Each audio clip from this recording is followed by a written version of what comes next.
Okay, I think we are live. Too bad I can't have a glass of wine right now. I think that's my nerves. I can't have a glass of wine. Cause it bothers me. And we don't have anything anyway. Let's see if we are live. And let me post it on my other channel.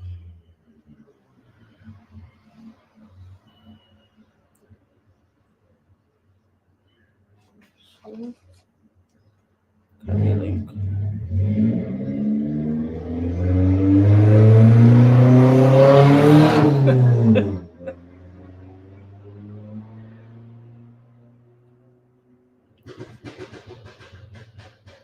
Hi, Donna. Thank you. We're just sitting here waiting for everyone to come in so we can answer questions, talk about demons and Jinn, and chill out.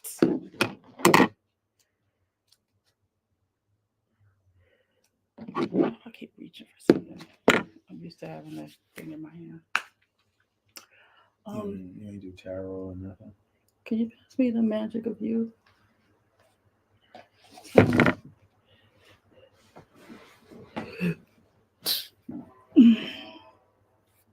Magic of you? Yeah, it's the one under the green bag.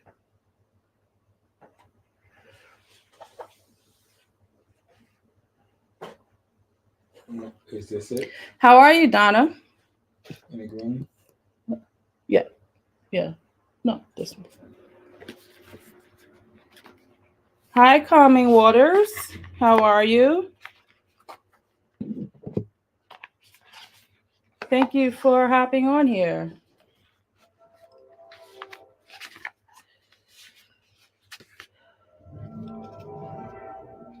Good. Hi, witch in the hedgerow.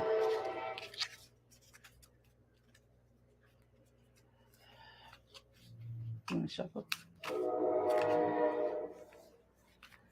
Hello, Haven Jane. Thanks for joining us. Hi, oh, this took. Tilk, what's up, bro? Hi, Aria. Daughter.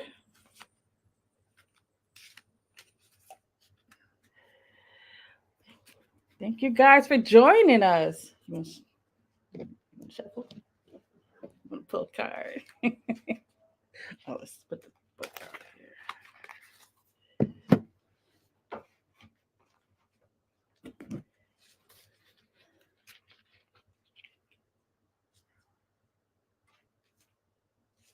Hi, Maze.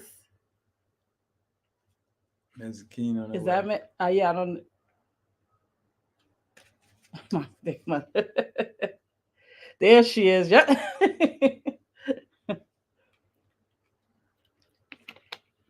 Thank you guys for joining. Yeah, I didn't know if this is the first time we're going live on this channel here. The darker things. Yeah, like this piece of hair just like bother me. Greetings, Arya. Nice. So this will be I don't know if you guys saw the thumbnail. This will be I'm so happy that I expected this channel to take way longer to get to 1,000, and I'm so happy that it has reached 1,000. This is a Q&A, and just for me to give a thank you to all. You always miss. Get off work. Oh yeah, yeah. So I can't see with. I'm at that age where I put the glasses on to read, and I can't see when I just start looking at everything else. But yeah. So this is Q&A, and if you guys have any, as always, have any questions that you want to ask, we're gonna be talking about anything, all things in the occult. Uh, I titled it Demons and Jinn, but we talk about everything, and we're gonna be pulling from. I have to get some more oracles, but we're gonna be pulling from the Magic of You Oracle deck again. I thought that was fun the last time that we did it. So, you want to pull a card first while I'm going to pull up the questions here because I have them here on my phone. I put them all together so I wouldn't forget. And of course, you guys, we aren't experts. So when I'm gonna share the question with you, and if you guys in the chat want to give your thoughts on the question, feel free. But you're gonna he's shuffling. For those of you who do not, I think everybody here so far knows who we are. Hi, Latasha. Um, I'm Aradia. This is Jabari. I didn't put our names up on the screen. But let me see if I could do that. Let's see. Is that gonna make too much noise if you do a shower right now? No, she got. She got. There we go. There we go. There we go. Sorry, I'm slow. All right. So the first question that I want to answer is I want to know how do you know if Lucifer is reaching out to you? And what books would be a great start about him and working with him? So, the first thing I want to say is this is a question that I know, especially when you come into not even just spirituality, when you come into the darker side of the occult, you tend to like tread carefully because of fear of what you can connect with. But I always say across the board, I don't wait for this is just me. I'm sharing how I do it. I don't wait for because I feel like the spirits aren't waiting around and be like, oh, let me go. I want to go work with this human. So I feel like if I feel the need or I feel the pull or if I even just am curious, I am going to build that relationship first. Find all the correspondences, do a little background check, and invoke that spirit. And sometimes you will find that the spirit may not want to work with you at that time. And it's not necessarily that it's something wrong with you. I find there's specific times, like with Lilith. I had invoked Lilith years ago. However, I don't think the timing was right, but now it's definitely right. So I am currently working with Lilith. So, and how do you know the time is right? Well, if you invoke them and they don't show up, it is not a time for you. It doesn't mean you stop doing the research. Doesn't mean you stop. Maybe you have an interest and you just want to venerate, kind of set up an altar space, because that can help build the relationship, and maybe at some point, Lucifer will show up. But I say start by doing your research and but doing a little dedication for him, and yeah, set up the candle. This is what I would do specifically, right? So you want to, at nighttime, get a candle for Lucifer, and it could be, because originally I used the blue candle, I believe, when I was working within the primal craft, and most people use a red candle. So it depends, what you are drawn to, because usually that is a unique relationship with the spirit that you will have, and only you. So I would definitely get a candle out. And just set up a special place dedicated for Lucifer. Get his sigil, set that sigil there, and with no expectations, um, do Lucifer's in, and yeah, just continue to do that and see what happens. What's Lucifer's in? I don't know if off the top of my, that's actually a No, question here. what is that? What is an in? So I'm gonna Yeah, what go. is I'm it? gonna scroll What is down it? to my other question that I had because someone actually had that question about Lilith. So another question was, could you tell me the meaning of Lilith's in? What language is it in? So in was a channeled, or not was, is a channeled language that some call the a demonic language, a demonic calling card, if you will. So in Ducant's, if you look in the book of demonology by S. Connolly, you'll see all the list of ends that Ducant um, has listed. How you spell it?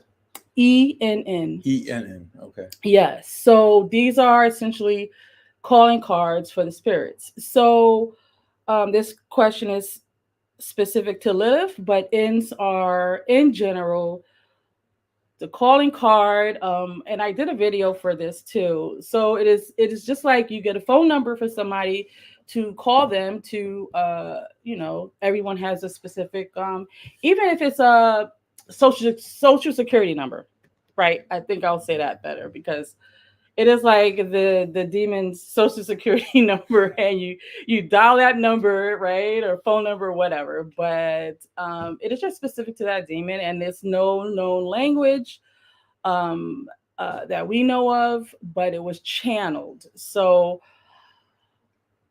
I initially worked with ends, and I believe that's great to do when you first begin, but true to the way that I practice, if I don't know what it is that it is saying, right? If I don't understand a symbol, if I don't understand the language, I am going to, and especially when you want to build a personal relationship, this goes back to when you want to, work with Lucifer. Back to that question. Um, you want to make that more personal, right? So you can start out with their calling card, right? Their sigil that everybody knows about, and the in that everybody knows about, and but then you add your flavor to that, and I think that makes it more personal. And I feel like you have a better chance of um, getting in contact with that spirit. Oh my God, what you got here? You got this whole layout. What's this? Well, Why did you pull this many cards? I mean, um, what's going on here? so as I was shuffling, I had is about 4 cards that came out in like that order, so that's why I laid them out. Okay, so they're probably telling a story here. So yeah, the first one was It's backwards. Epi- Epiphany. Hold on, Let me man. do it. Yeah, go ahead. You. Two old folks here. Epiphany. Oh, you had an epiphany.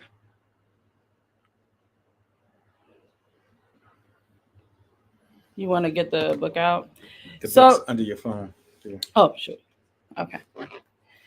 So, 4 cards. Wow. So, what you got to tell the story. All right. So, the first one you want to. Yeah. The first one was Epiphany that came out, popped out, and So, it it says, says, yeah, go ahead. What does it say? Epiphany, reveal your gifts. Okay. Okay. Ooh, Okay. here comes the storm. Yeah. And like clockwork, here comes the storm. So, looking at this card before he reads the book, this woman on here is, she has like on her arm, she has like this wound, this open wound, and like she's covering her face, her eyes are covered. So I'm guessing it is not guessing, but this is what I feel like it's saying. And of course, reveal your gifts. But she seems like she's been through battle and doesn't want.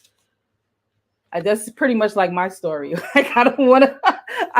I like sit behind the scenes. I'm that person that if everybody's out um, and they're in conversation, especially if it's in a big place, I want to sit behind the curtain in the shadows in the dark. So this card is definitely saying reveal your gifts. And you want to read? Yeah. All right. In the book for that card, we're gonna read Epiphany. Um, the girl of Epiphany is caught enjoying the sweet scent of her own success. But now it is time to share this success with the world. So this may be talking to somebody. Yeah. I'm not sure if it's me or Somebody is holding back. I think this is somebody needs to hear this. So open Yeah. your ears up. Have you been keeping something from others? Something that would surprise and delight them?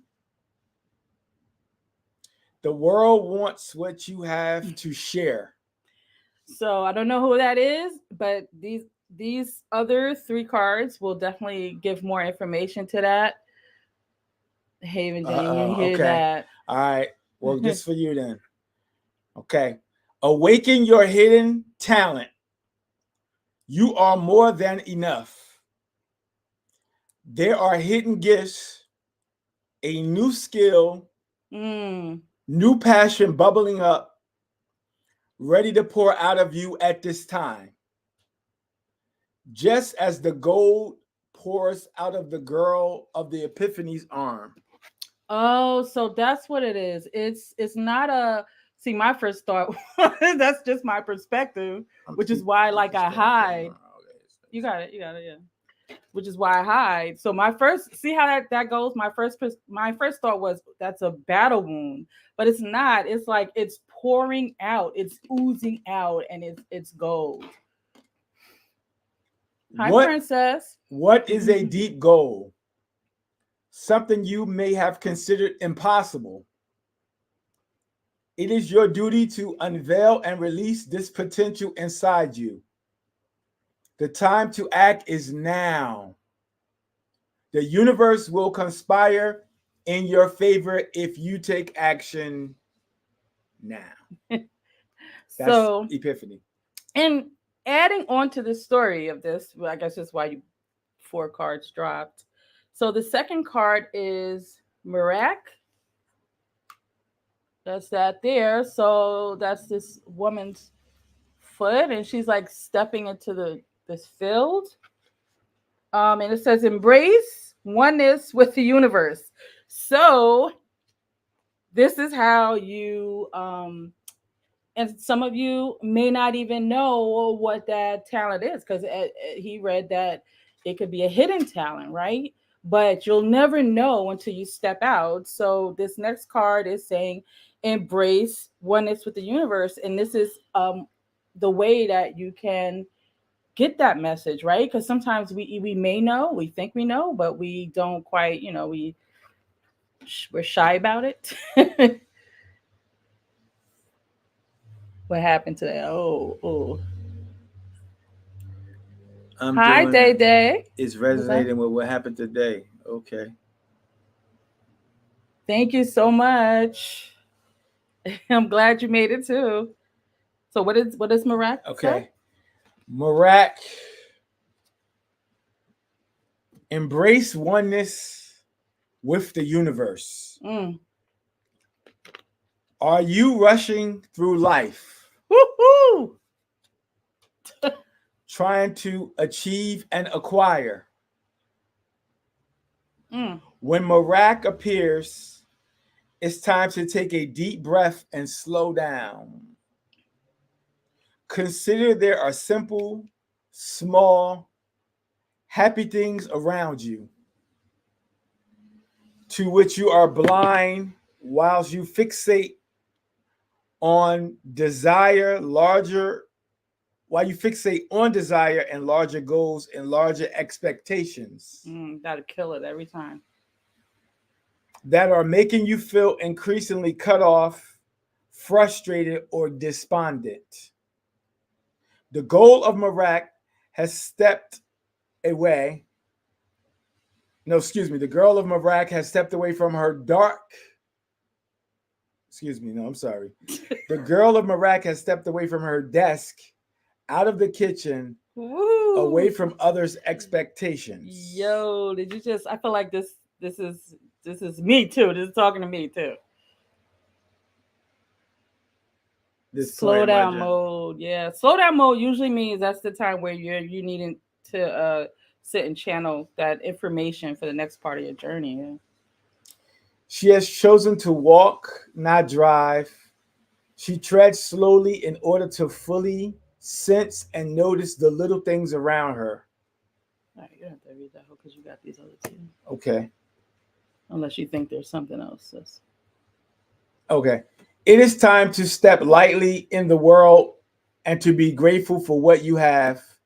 Notice the small things. The answers you seek reside in the small achievements and enjoyments of each day. And your willingness to be one with the universe. Know that your role and place in the world is just as essential as anyone else's.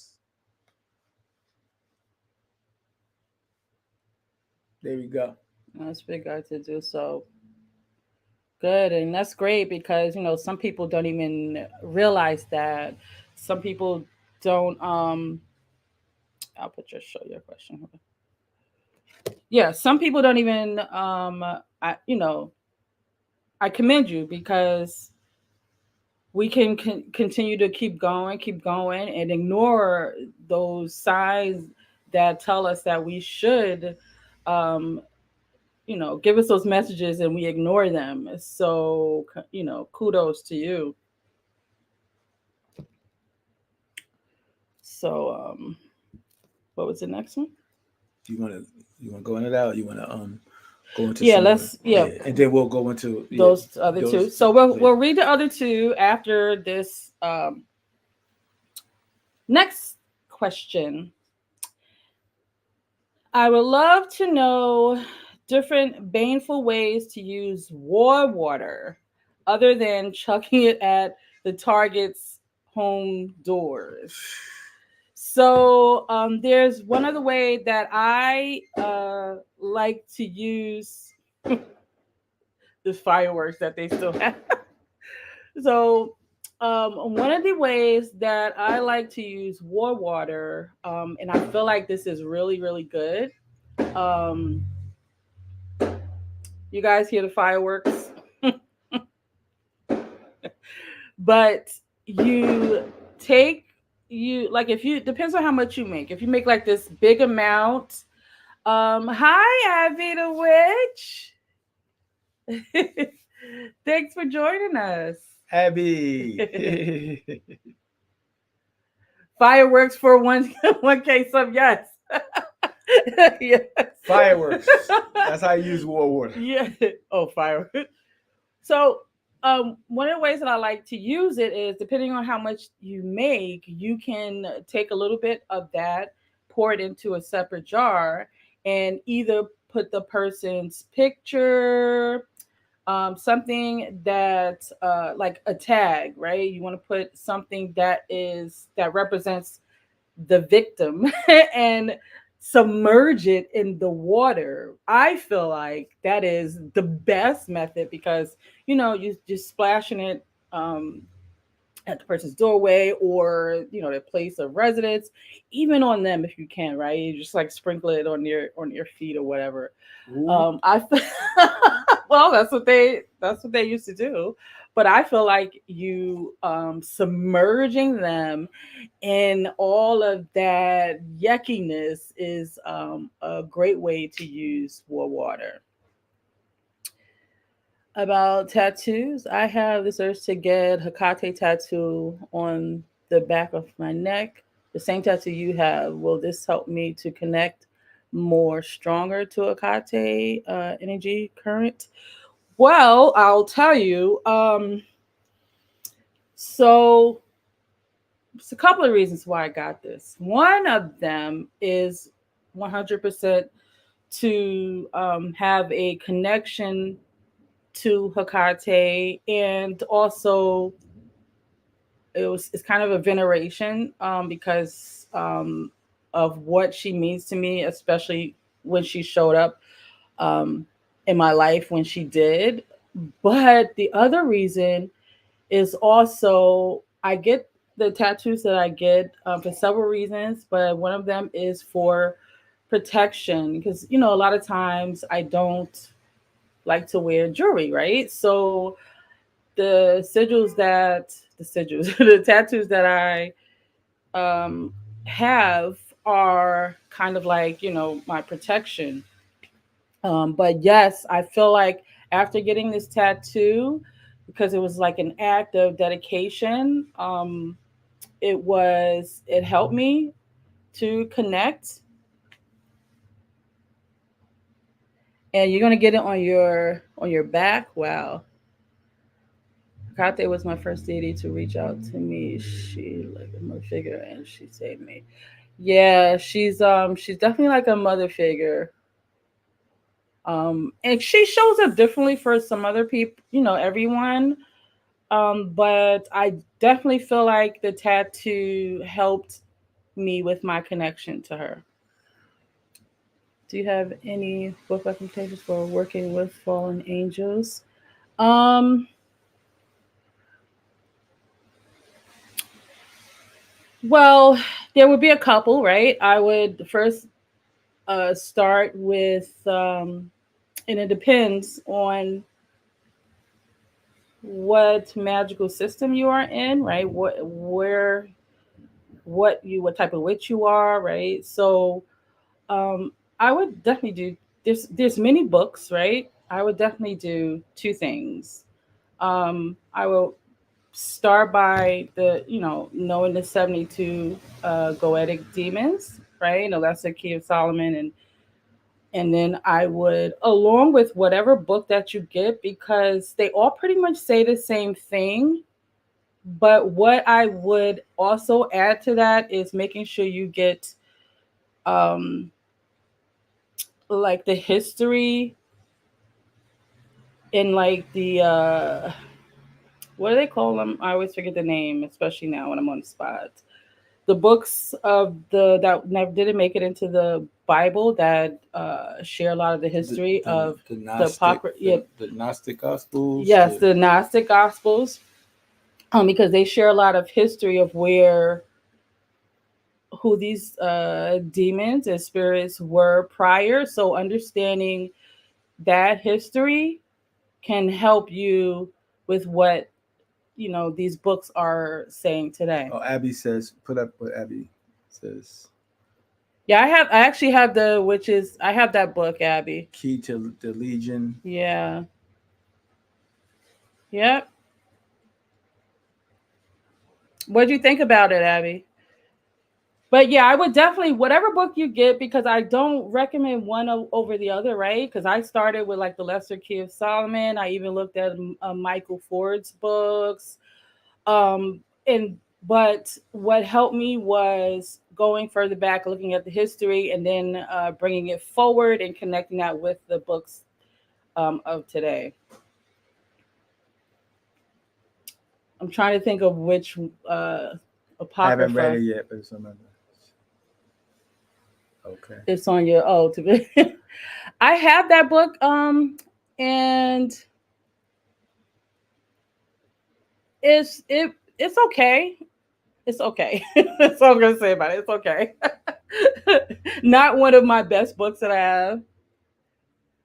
But yeah, I hope that answered your question about the books. And I will, under this, once this video does the replay, and I will add the couple of book recommendations in the comment section.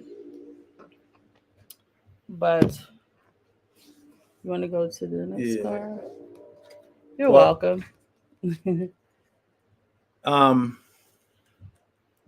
first of all, let me say Oh, so yeah, we're gonna spice it up by talking about the Jinn also. you were talking about angels Cool. when she's asking about angels, falling angels, A fall, yeah, falling. Oh, well, yeah. falling angels. This is The smokiest. this is a book here. I don't know if you guys have read this book. This is by You still here, Maze? this is by Look, she, yeah. this is a book. It's called Smokeless Fire by S. Ben Kane. Kayin. Kayin. Kane. I guess he pronounces Kane. Kayin. Kane is Kane. Yeah. And talking about fallen angels.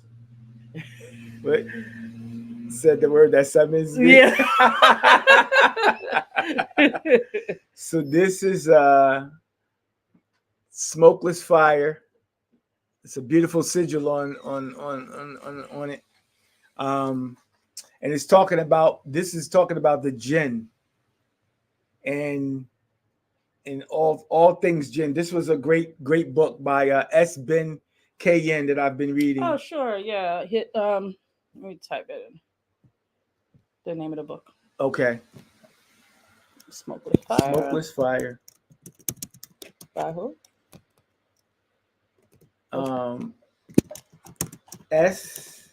SBEN Oh, that's Ben. I can't type. Wait. Bring it to me. Q. Oh, Kane. Yeah, that's the way that they spell Kane.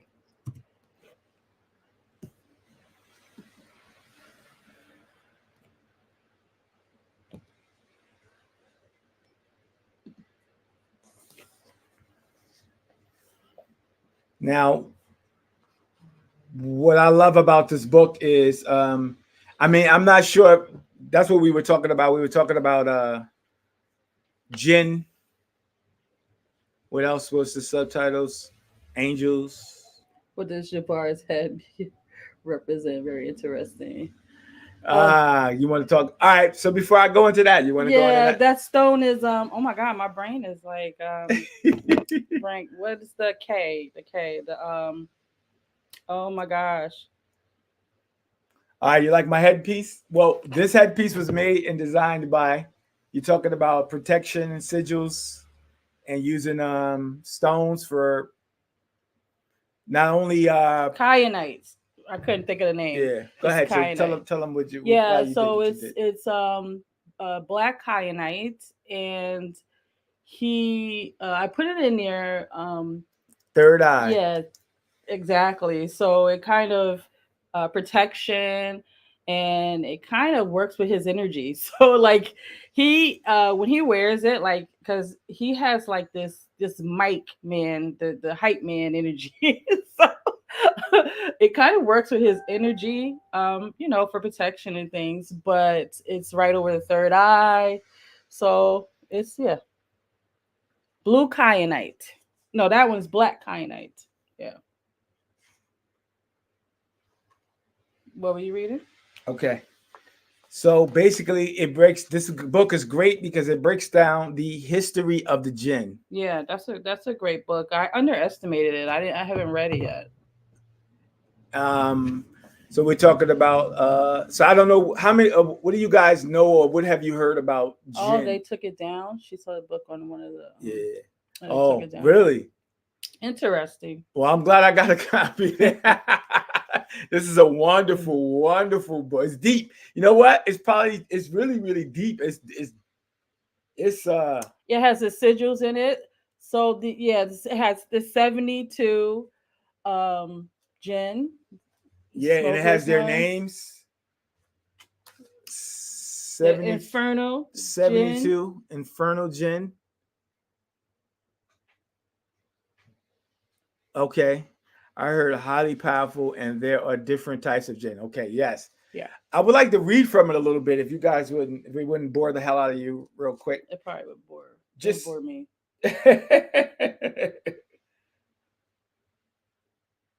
All right, let me just read the the first paragraph, and then we'll like expound upon it a little bit more. Um, the history of the jinn. Accounts of jinn throughout Arabian history go back long before any written documentation. They seem to have always been spoken of amongst the Bedouin. So, the future that you may be a short book for. Okay, Maze. I got you. So they go back long before any written documentation. They seem to have always been spoken amongst the Bedouin who narrated tales and recited poetry that featured or mentioned them. So this is something in Arabian history, way before Islam, going back, pre-Islamic, you know, pagan Arabia, pagan Middle East, probably going way back as far as the Babylonian era.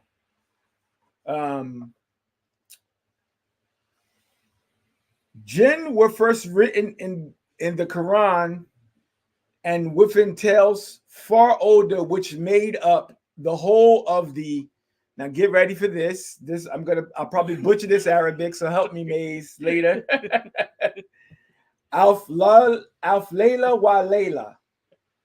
Alf Layla wa Layla. So basically, that is the Arabic phrase for what we call the Arabian Nights. Hi, honey paw. Hey, honey paw. Alf Layla wa Layla is what the original book is called, and then in English it got translated to the Arabian Nights. But that's not the real name. I gotta check. That's not the real name of it. It's called It's in Arabic. It was originally written. It translated into English by Burton. The accounts of the jinn given in the Quran are numerous and provide some of the most detailed information regarding their origin and condition as they dwell among men unseen. According to the Quran, Allah had created all the planets, the stars, the earth and the sea, the night and the day, and of course, all the known and unknown animals and plants upon the earth. He also created all spiritual creatures such as angels, men, and jinn. And I'm gonna drop it right there. Like, yeah, so I know there, and it'll probably say it in that book. There's with the, because that's why it's 72.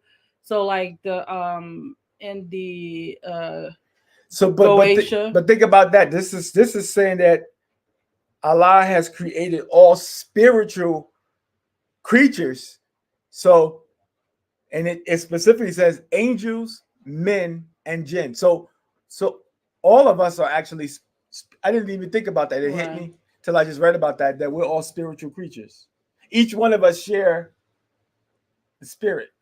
Yeah, that's deep. So I'm starting to see where, like, you can start to see where because we were all created by Allah, the God.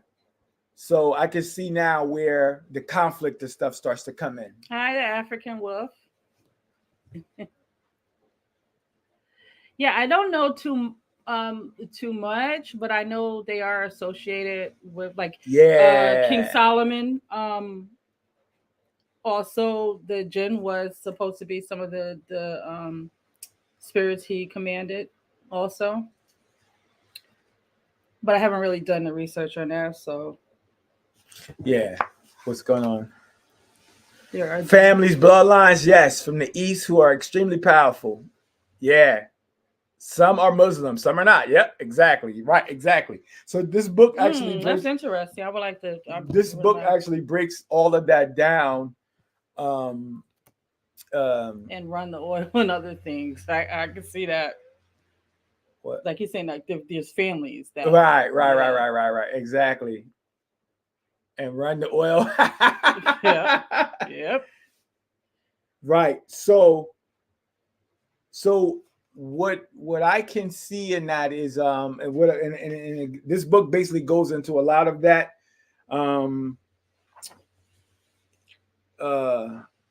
I'm not gonna read it all. Show us the sigils. Some of the sigils. Yeah, let me show some of the sigils.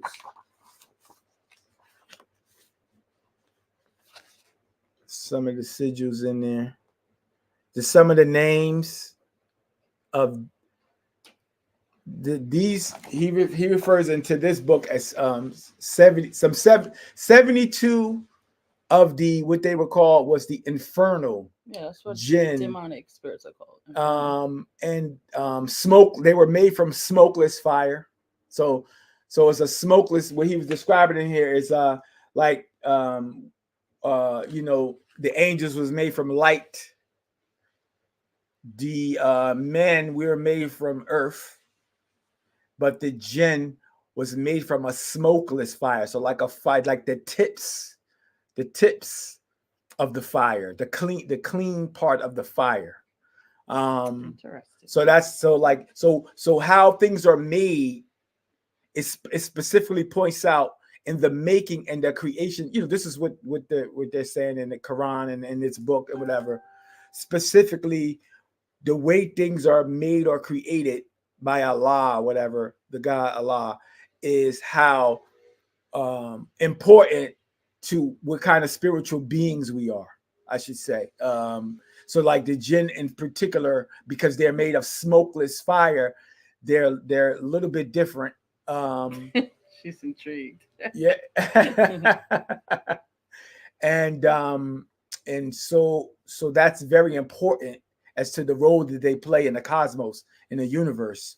Um, um, the Oh, the that's interesting. the 72 infernal were some of the most.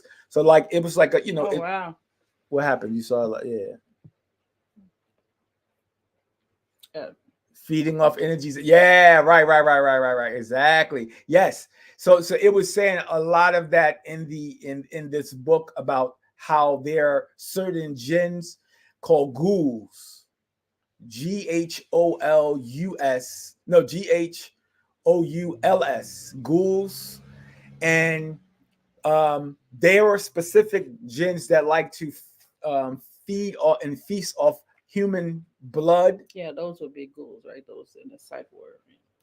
And like you said, feeding off psych wards, the energies of patients. So like they're like a lot of the vampiric lore is connected with those ghouls.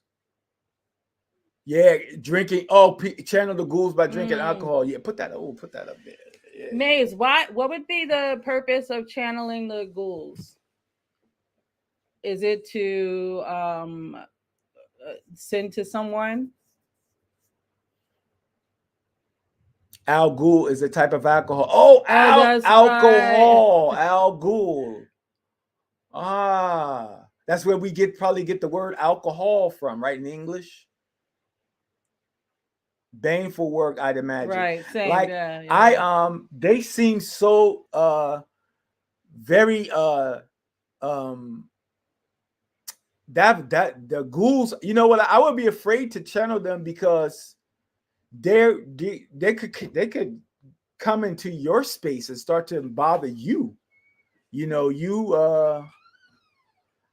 can't control them. Like they seem like some very like they said, infernal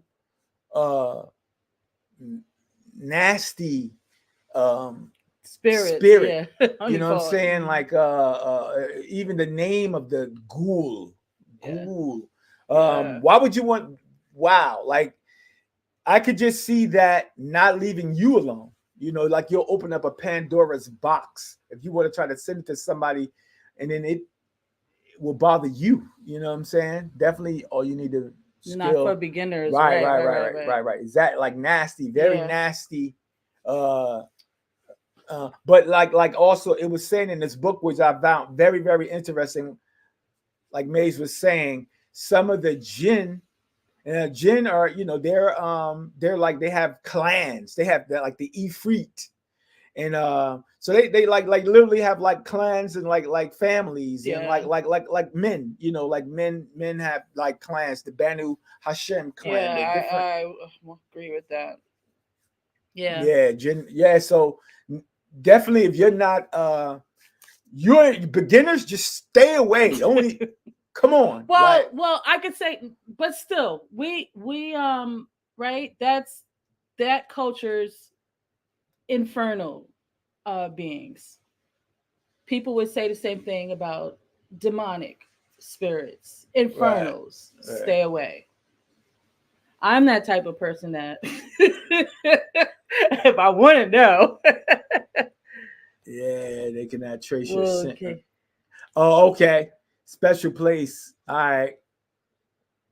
Gatekeep, but they cannot trace your scent. Or okay, and oh, nice, deep, deep, deep, deep. But yeah, these got some of the names of them. The 72 Infernal. These are the ones that you don't want to deal with. They're like, so Yes. they're like work. They were connected with Iblis, Yeah. and Iblis is the name in Got the Arabic. card. Oh, okay. Where is it? I don't know. You get Oh, it's excited. all the way up under there. So. Iblis is the name for, I guess you would say, called Lucifer or Satan. Um, Shaitan. Maze, is Iblis the same as Shaitan or Lucifer? I thought I well no, because there's Satan and the devil, and then there's Lucifer, right? So Iblis, but Iblis, I think it's the same as Lucifer was the angel next to God, right? That was the highest. Yeah, but Maze. Shaitan, Shaitan. Iblis. So they're not the. No, his name is Iblis. Iblis So it's is not. between the 72 Yep. jinn and the demons. Yeah. She's asking. Yes. Yes, there is. I'm not well versed in that, but I do know that there is a connection, and that they did. It is said that King Solomon did also command Jinn as well.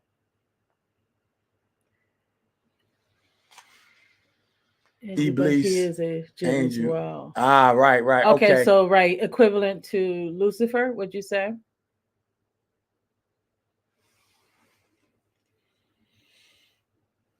Maze, I'm about to get you on here. Let me read this. Shaitan is all the jinn kind. Oh, so to Ah, speak. Got you. Got you. okay. Got you. Okay. Okay, so all the jinn are shaitan. I got you. Yeah. Right. So let me just read this little paragraph real quick and then we'll go into a little bit more. All was well for an unmarked period of time. However, there arose a disagreement between Allah and some of his angels, including his first and most beautiful angel, Iblis.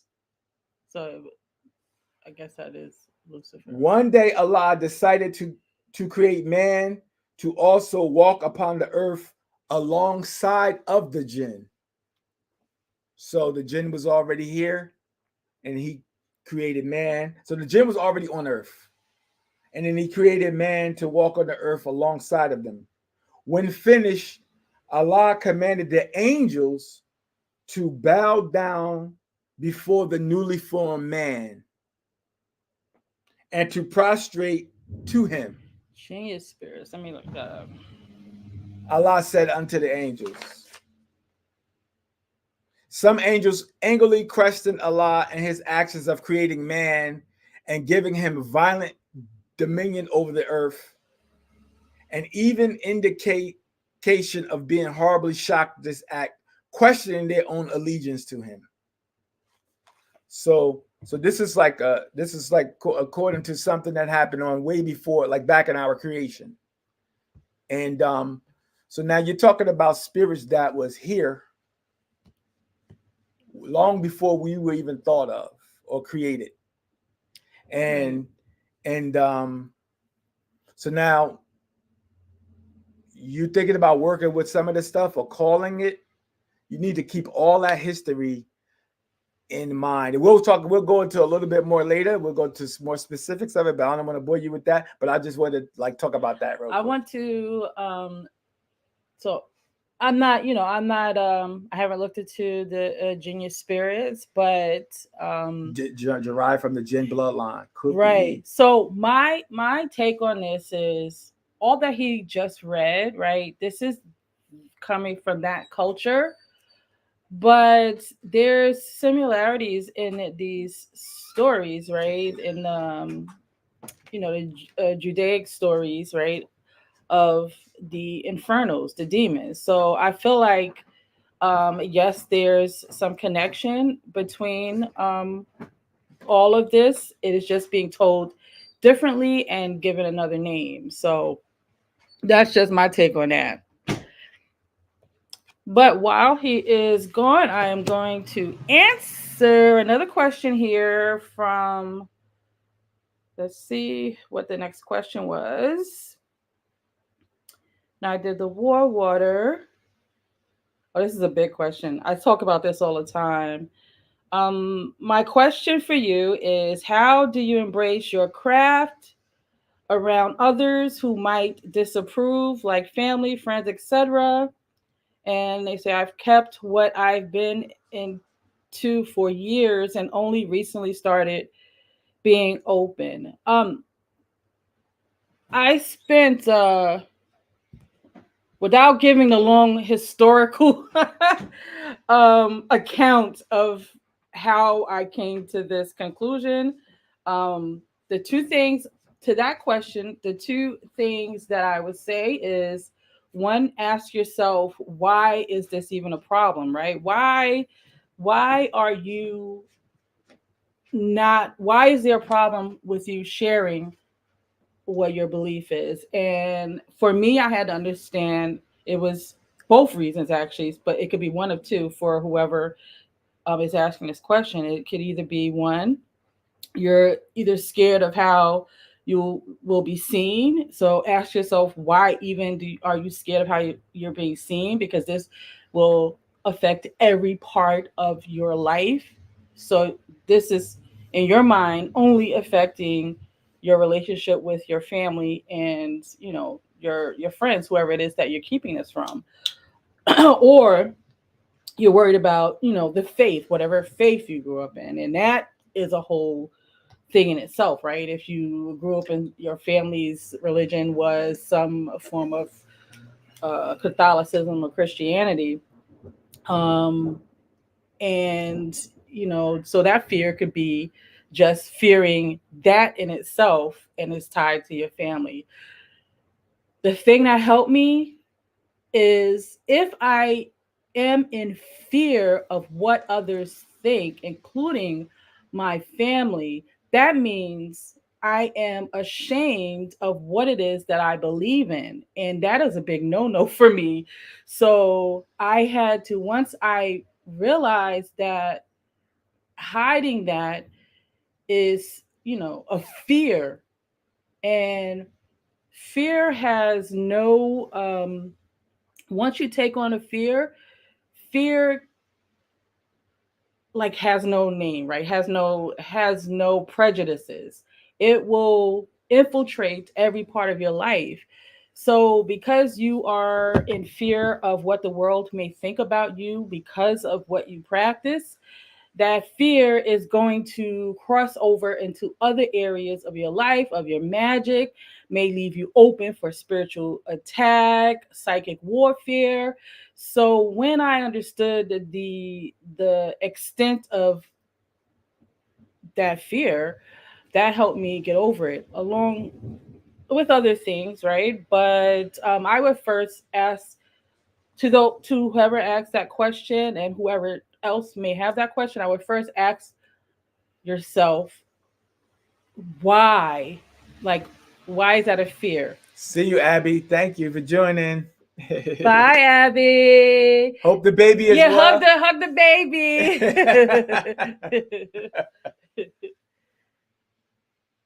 Hello, Robin Delacour. Thanks for joining us. But yeah, that's how because that affects your magic, right? And I don't need my fear of what anybody else thinks to be affecting my magic. I got my own things going on inside of me, and I don't want to be adding, other fears. Bottom feeders. Hey, Raven. I just realized that's what feeder spirits and human institutions of stuff. Yeah, yeah, yeah. No, that's true. It may not all be the gin, right? The bottom feeders. I've had my run in with bottom feeders for sure. So let's pull this third card. Because you was just what you was just talking about. This goes perfect acceptance Oh, really? and feeling loved and Oh, proud. see, rolling right into the So cards. so yeah, whatever. What was that question? That question was how, how did I embrace the craft, with family and friends, you know how that goes. Okay. So now And my mother is a pastor, so I'm not telling you anything that I didn't have to work through myself. So she's a pastor, and like my whole family are like in the church. Yeah, it can definitely be a problem, right? What if bottom feeders as drench collectively? The drench. Well, I like that word. So the third card that we have here is called samadhi. Samadhi. Perfect acceptance. Like he said, is just what I was this answer to this question.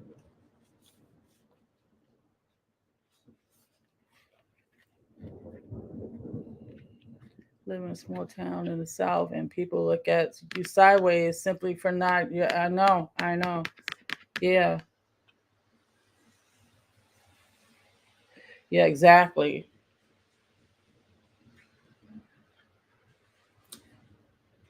So right, and I don't know what the book says, but this card is definitely a perfect acceptance. It's like this woman here submerged into like this woodland area. Like she's all of these cards are like very much into the nature. But perfect acceptance, I guess she's just like okay, and she's like submerged into um what it is that and who she is. All right, so I'm gonna read the girl of samadhi. Okay. Show it. Okay. Is not distracted by the sharp thorns, Yes, see, all this. nor the beauty of the flowers and pearls of life as they cluster around her. She is tranquil and deeply merged with the essence of oneness and acceptance.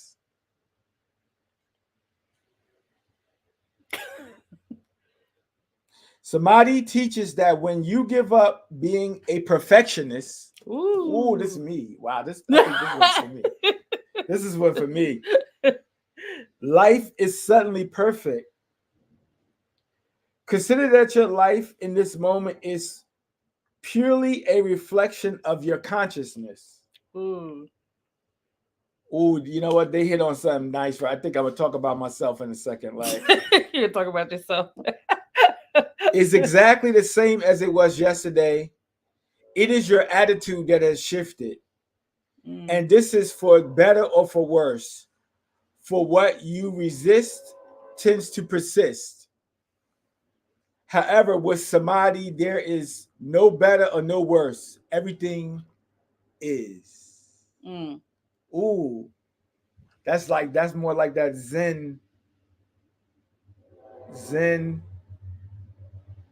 type of a thing, stoicism But and it's just like the previous card where it says, be one with the oneness, with the yeah. universe. So now, yeah, let me talk on that real quick. That hit home with me. I don't know if it hit home with any of you. You got that problem, but I definitely had a problem where um, I was a perfectionist, and that's a curse.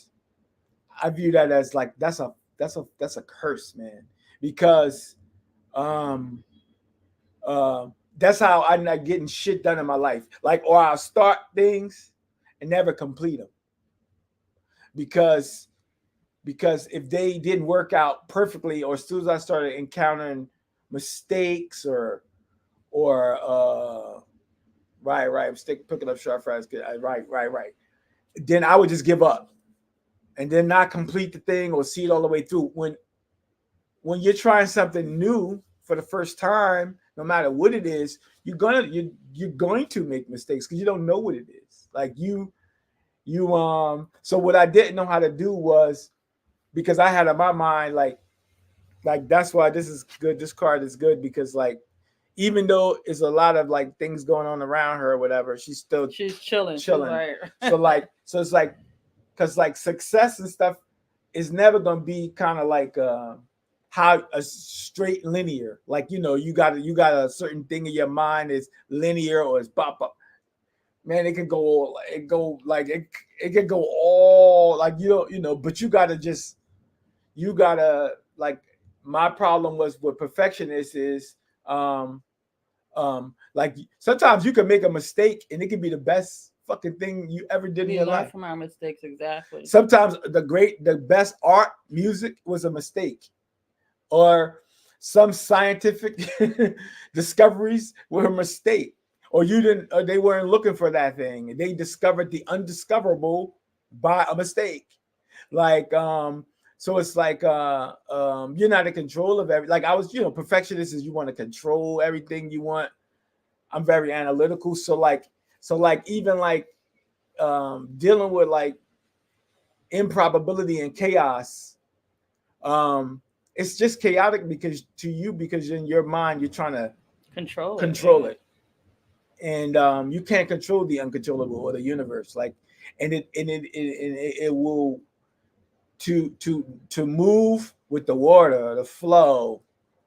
You gotta be able to like Oh, that's a tough just one. allow it to like happen, Yeah. and you gotta know how to like so like a lot of things like the universe will test me now where like it'll do like little stupid shit to me, like uh uh put a scratch on something, or make me lose something, or so I could just get out of shaking out of the perfectionism, which stops me. It'll stop anything because if you're allowed, it's like a block. Or I was using it as like a block. So now I got out of that.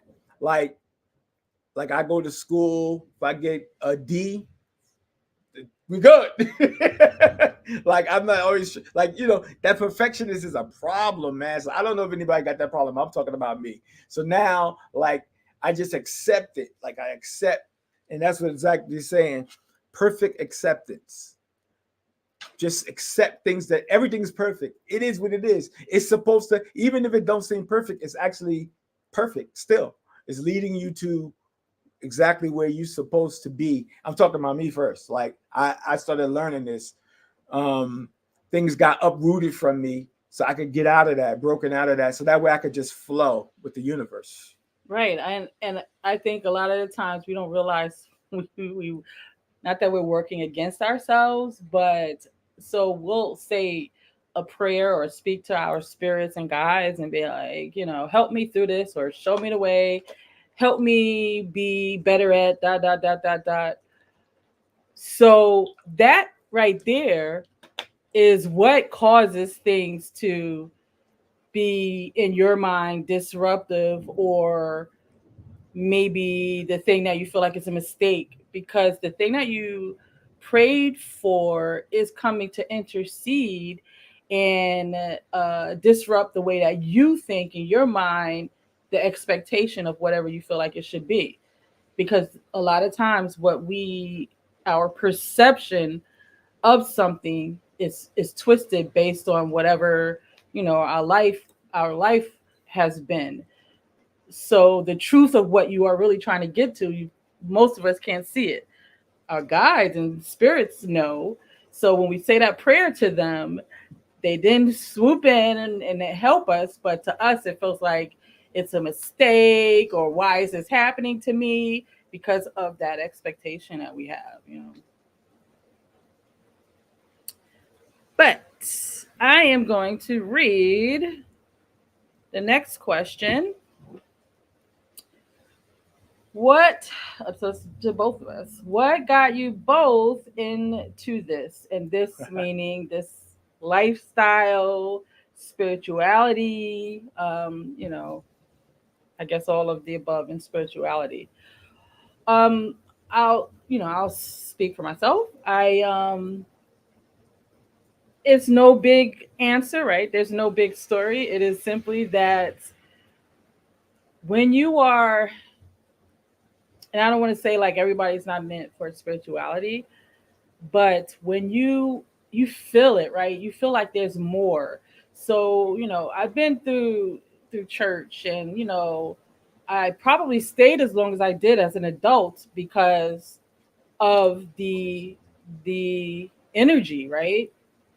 And the moments when like it's high and you're tapping into the energy, that source energy. But when that was over, there is like this empty shell, like you feel there's more to it, there's something missing. So I tapped into that, and I'm the type of person, when I feel that I am going to continue to look, and when I find it, I dive into it. And if this question is specific to the darker side of things, I continued, I realized, wait, there's more. When you work with the lighter side of things, and especially within communities now, the lighter side of things means you're not really going. For me, I needed to go deep into the dark and get all of the stuff up, go into the darkness, go into the underworld, and really go where everything is at. And I feel like a lot of people on the lighter path are kind of scared or not equipped to really go. And I'm not I don't really want to say that, but for me, that was necessary for me to take this path. Um, I had did a video talking about my underworld experience. It's because this is what um, my energy aligns with. This is what my frequency vibes at. So you're going to be drawn to wherever you resonate with, right? So this is what my frequency, this is my song, this is my music. This part of the path.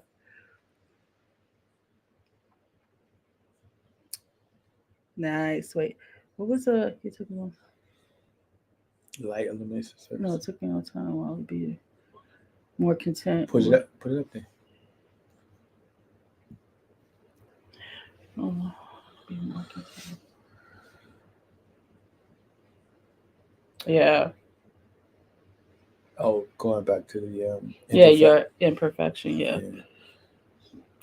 Yep. Light definitely illuminates. So to answer that Yeah, question, what made you get into this? Because it's, well, you tell your side. Because you're the philosopher and a scientist. Yeah. you answer my question. All right. All right. What made me get into this, to answer that question, Yeah. is I'm a Freemason. I'm a practicing Freemason. I've been a Freemason for maybe 22 years now. So Freemasonry is, I guess you could say, that is what opened up. I'm not even gonna call it. I'll call it. I'm gonna call it different names. What Freemasonry did for me was it opened up enlightenment in me. You could call it spirituality. You could call it whatever term you want to say, but something about going through the levels of Freemasonry and the different rituals and ceremony. So what it is, it's like Freemasonry. If you don't know anything, if any Freemasons up here or anybody know anything about Freemasonry, whatever, it's a way to come at um, uh,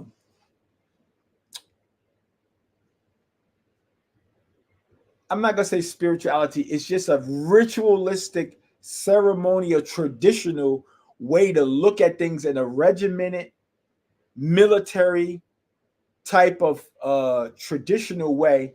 And each level that you rise in brings more enlightenment and more light, what they call light or whatever. So you could, if you want to translate that light into spiritual enlightenment, whatever, like any system or whatever that starts from the bottom, you know, entered apprentice, fellow craft, master mason, then goes up to the different levels, all the way up to like 30, 32 degrees. Any degree system, whether it's your scholastic system or whatever that you grow, it's just a regimented, organized system that allows you to go into grades and levels. So now, in that, that's what like got me here, I would say, and studying science and philosophy and history. So, so literally those things right there, is is what brought my mind up and opened me up and perception to a lot of different things. Studying that, practicing it, doing it, being in rituals, being in ceremonies, Freemasonic ceremonies for time, over long periods of time, doing science, studying science, doing experiments, working in science, studying philosophy for numerous time over the years. What made you go? What made you want to be a Freemason? Um, what first opened me up to, first of all, um, somebody said that they had secrets. I was like, oh, secrets. That was the first. The Oh, I want to know Illuminati. them then. Right, right. So any like, I'm intrigued by if somebody says there's hidden knowledge in secret, The cult. the Yeah. occult. I'm sure. Oh, really? Yeah. I'm diving in head first because I want to know. Exactly. I want my existence here to be. It got to be more to this than what I was seeing. So I was like, Yeah. oh, they got some secrets. Let me go Yeah. find out what they are then. So that's basically curiosity. You know what I'm saying? And that's what makes man want to know the secrets of the cosmos. Good question. What's that? Go ahead. Do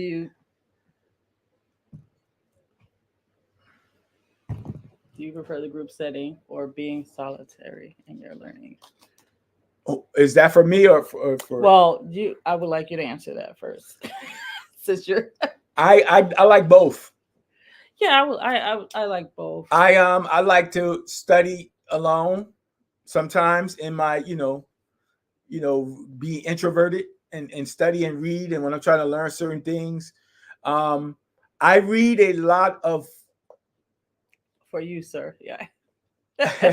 I read a lot of obscure studies. Like because I'm really deep into philosophy. I mean, really, really deep into philosophy. I study philosophy from all the way from the pre-Socratics all the way up to like Hegel, to Kepler, to Galileo, to Newton, you name it. Like I study philosophy all the way. I study all the Arabian philosophers, Islamic I'm waiting philosophers, for you Jewish. to bust open the Martinism book. Like, So the Greeks, the Romans, you name it, the Babylonians, the Persians, the Indians, African, South American, all philosophy of Earth. So now like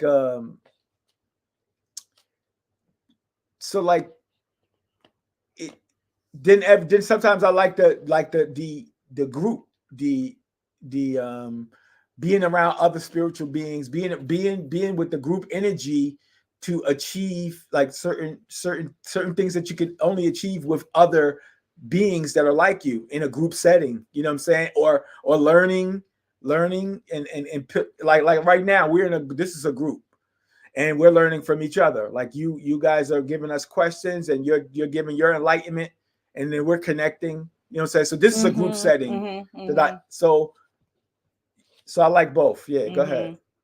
Yeah, I like that. I agree. What you say? Well, it was for you, so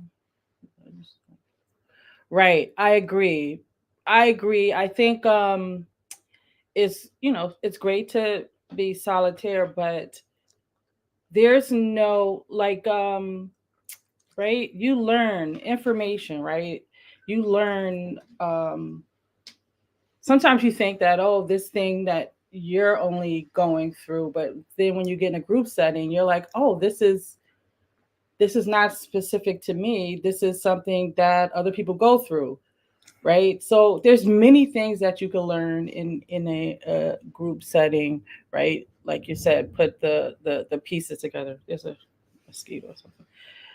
But yeah, I 100% agree with that. Um, this next question is a good question.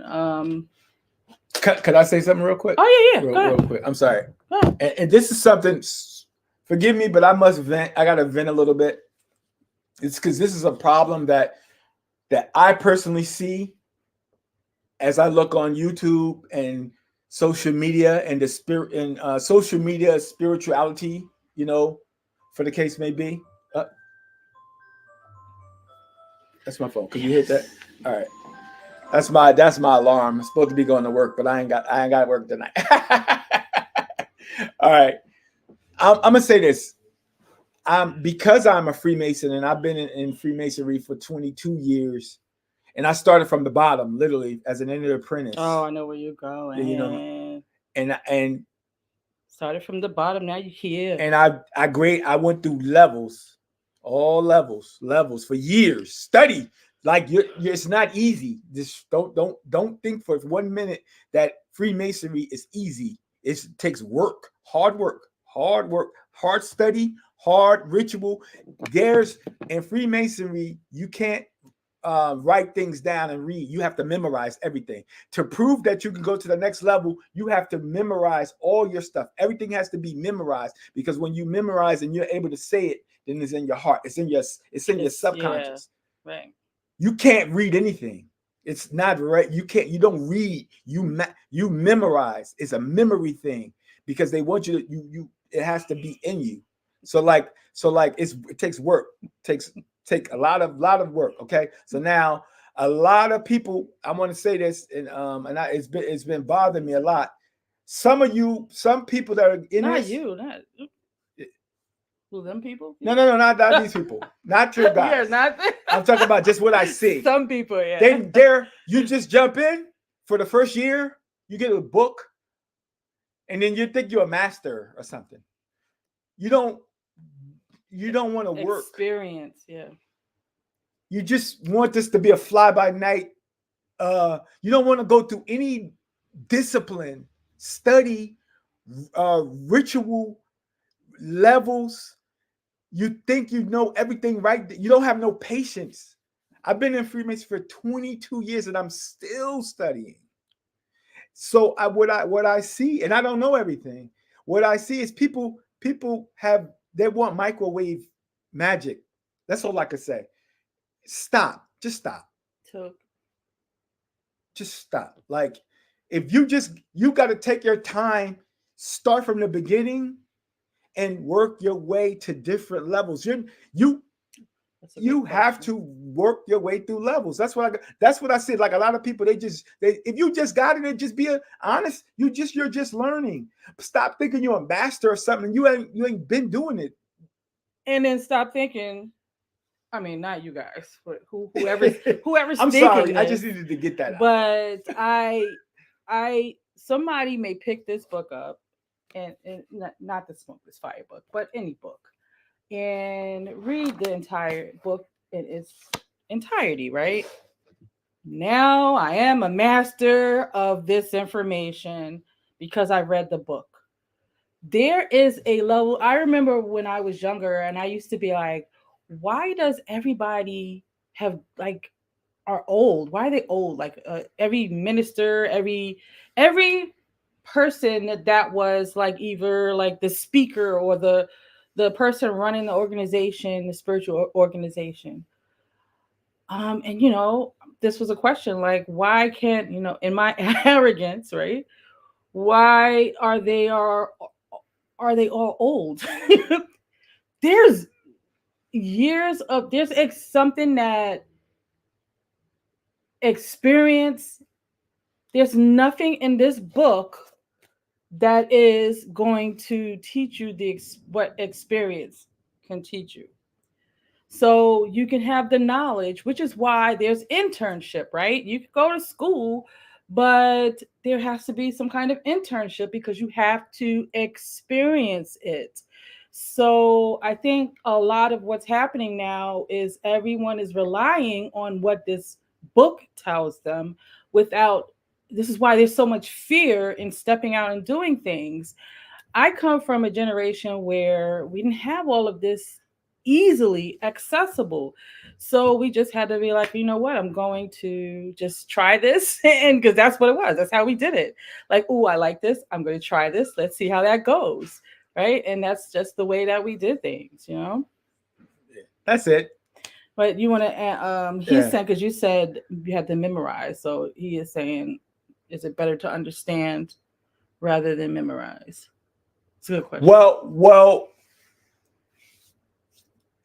that to me that doesn't set understanding and memorization where they separate so say like you want Oh, to they are separate. I can tell you. Woo. no they're to me they're semantics Mm. it's a it's a something and different spectrums of the same coin like okay buddy all right you want to understand a math problem all right the theory of gravity whatever from Newtonian physics. So you put the symbols in front of your face. So that F equals G, whatever they are, over radius square, the theory of gravity. So now you see what that is. So now you understand what F is, force, gravitational.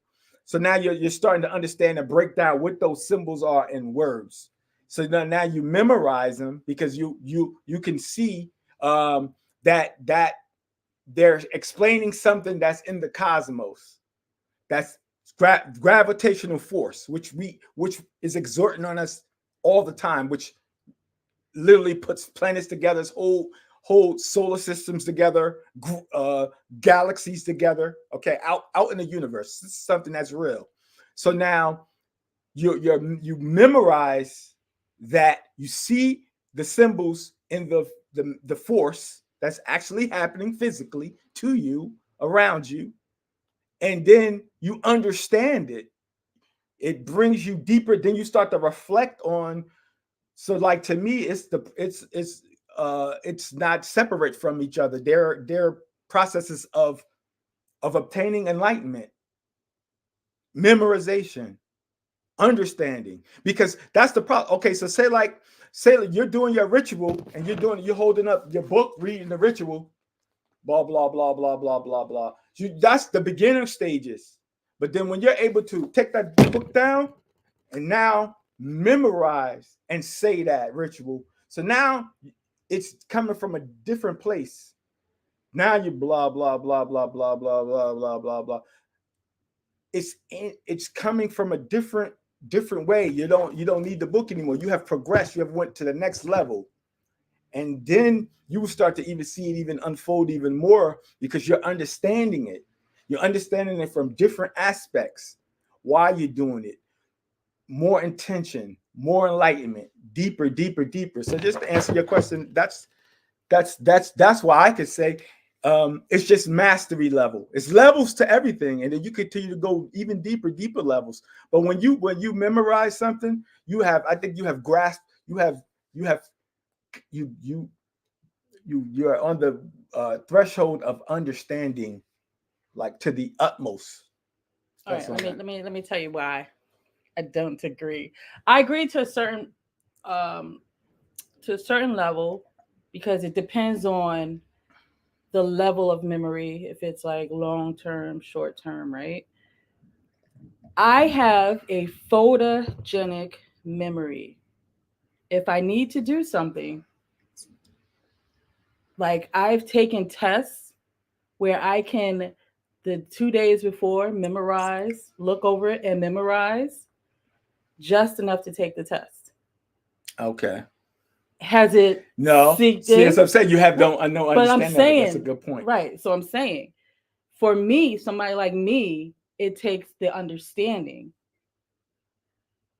for it to really be a thing because I can memorize it easily. That's how I pass a lot of my tests. I wait to the last minute, which is that's wrong to do. A lot of times I wait till the last minute and I'm like, oh, okay, let me just look over this really quickly. Boom, it's in my memory, and we it's done.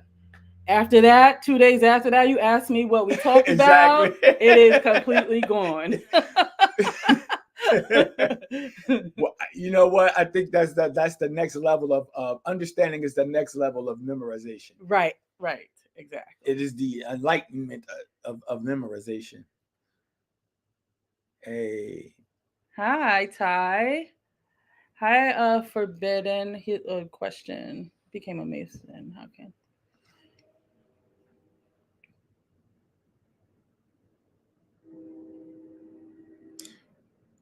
Nice. You need to connect with him because he's pointing people in the right direction. yeah, I've helped certain people become Freeman. So to answer your quick question, forbidden, um, yes, and it's normally like we were talking about.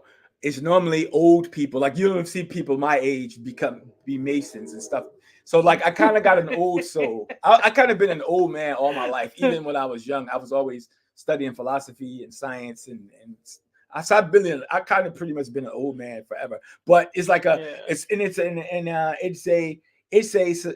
a society now that is like it is, especially with all the things that's going on nowadays in modern times. It definitely is like an old throwback. It's like a ancient almost way of Oh, thinking. look, he's Wait, 50. He's 50. beautiful. So we're the same age then. so so what I can tell you, just logistically, go knock on that door. Like wherever a Freemason lodge is that's close to you, it's better that it's close to you because you're going to spend a lot of time there. So you got to get there, um, and expect to spend a lot of time there to start learning and starting on your journey. So make sure it's close to you. Go to the closest lodge to you and just knock on that door, literally, and that's it. That's what I actually did. And when you knock on that door, whoever you meet at that door, and I'm just giving you the gist of it. Um, um, don't stop. Don't allow anybody to stop you. Like go meet and keep going, because what they accept is they want to see your energy. They want to see if you're serious about, because there's a lot of Right. people that come Yeah. and they're not really serious seekers. Yeah. So that's what I'm trying to say to you. It takes discipline. It takes Yeah. somebody that you're ready to learn. You're ready to work. You're ready to grow. You're ready to get secrets. You're ready to get knowledge. Yeah. And until you do that, don't even go. Don't you have to be ready. Go knock and don't stop. That's it. Hands down. And I'm serious. Don't stop. It's going to be people there that's going to try to stop you. You're going to get tested. Yes, it's a lifelong journey. Don't stop. If you stop, If you get into the gate. right. You have to get into. They will let you in. It goes by your energy, but they will test you. They're going to test you. It is actually a society where I was too, honey they paw. they still Eastern test you. Star. Yeah. Yeah. So that's a part of it. Yeah. He's not telling a lie. He literally there was the mirror of the building. It was a side door. He knocked on the door. Like That's the way ancient man did it. yeah. That's the way ancient man did it. They move on an ancient way of being. Yeah. So that's what you got to do, Forbidden. Just knock on that door, man, and don't give up. Don't give up. Takes dedication, yep. I want to answer this question because I just want to clarify. Um, Hello, Ty. Um, for sure, no, he isn't. I remember when I first, and this was maybe about 3, 4 years ago. I don't know when I was with the Primal Craft when I started, because we was in. I remember we was in the other apartment. Yeah, it was about 4 years ago, and I remember you did the ritual with me. I remember the with Hakate Oh, okay. initiation. Yeah, but no, for sure, right? He isn't. Myself right now, as far as the Primal Craft current, I don't know if you can check out my video about the Primal Craft where I talk about the books and my experience. I do not currently work within that Primal Craft current. I do still work with Hecate, Lucifer, and Billiel, but my understanding is they transcend all of that anyway. But not currently um, with working within the Primal Craft current to answer your question. Oh, that's a good one. Yeah. Izzy. Who? Izzy. Hi, Izzy. What she's being attracted more to the dark Darker. side or magic. Yes. But it's always been the same for me. Why do you think some of us feel more at home with it? There are there's several reasons that could be, right? I'll tell you mine. So, and I'm gonna pull a little astrology into this to better kind of explain what I feel like we are, why we are drawn to certain things and each of our specific makeups, right? Not DNA, could be DNA also, but more of what we are, um, all the things that make us who we are. So I think that has a lot to do with it. I feel like a part of one has something to do with my past lives. Two, something to do with what I meant to do in this lifetime or who I meant to be in this lifetime. Um, the things that I have to do require me to understand the darker side. And I think if you look at when I look at people's, as when I do astrology and I look at people's birth charts, there's placements in the, for example, and with my son, right next to my son is, I laughed. I did a video years ago. Right next to my son is the Black Moon Lilith, and then on the other side of that is Pluto. So it's like I laughed. I was like I had the mother of darkness and the father of darkness, next to my son. But there's ways to tell, like in your birth chart alone, but we just, there's other things too that come into play. I feel like there's lineages, right? There's connections spiritually, that things have the same frequency, vibrational frequency that we have, and which is why if someone wants to work with a being and they um, find that they can't, it may be because our frequencies, right, do not align. But I just think it could be a few things, but it is just a part of your path. Like it can't, that's it's unique, but we'll talk more. We'll talk more later. Is it like a soul recognition or from a past? Yeah, that's what I feel like. It has something to do with that as well. I was talking the other night to someone, I can't remember who it was. I don't know. I I don't know who, if I couldn't even been speaking to you guys on a Zoom, but one of my past lives was as far back as I remember, because I've done several past life regressions, and the one that I think was the oldest was I was looking through the eyes of this being, which was me at the time. And I looked down and I had talons. Like I was like either a dragon or like a dinosaur, and I looked down, I had talons. So it's like these things are in the Akashic records, right? These are things that still are a part of us, as we go through each of these lives. So I feel like that has a part to do with it as well. Yeah. T-shirt on. That's what I said. Work primal. I don't see myself or anything else. I mean, it's where I belong, but I did like the. Oh, cool. Sure. 100%. I still love Akate. Got, you know, she's still the mother for me. But yeah, let's chat later, Izzy. But yeah, so Yeah, Raven. I like that. what? This this is nice. What you When I was a kid, my mother rented a space in the basement of Mason Lodge for her work. I used to wander upstairs in the temple Ooh. and just Ooh. yeah, it's beautiful, beautiful, beautiful stuff. Yeah. Yeah, definitely, definitely, definitely.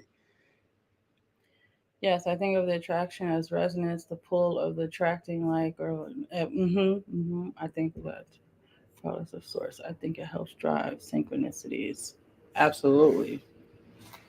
All right, I think I have like few more questions. So I'm going to answer this question, which I think is an interesting question. Um, I'd love to hear your thoughts, opinions on spirit marriages. I'm currently reading the book by Megan Rose. I have no idea what that is, but so I'm pretty enthralled by the subject and would really appreciate hearing more through a LHP lens, left hand path lens. So, firstly, I would like to say just if you understand the idea of marriages, right, is a union of, um, you know, two people, two energies, two spirits. There's a union that comes together that creates this unique energy. So, you look at the alchemical wedding and all of these occult practices when it comes to the idea of marriage. So, I think That's an interesting term. Would they say spirit spirit marriages, marriage? yeah. And my understanding, I Yeah, guess, is what they mean by that right. spirit. So, I know some people are like this one lady. She said she's married to the mother Sophia, and then so some people like nuns dedicate their lives Ah, to being married to to whatever Christ or whatever or what? deity, source, spirit, Right, right, right. Okay. spirit. So I think my opinion on that is I think it's great because when you look at, like, for example, in the physical, we're married. So when you look at it in the physical and the mundane, that's two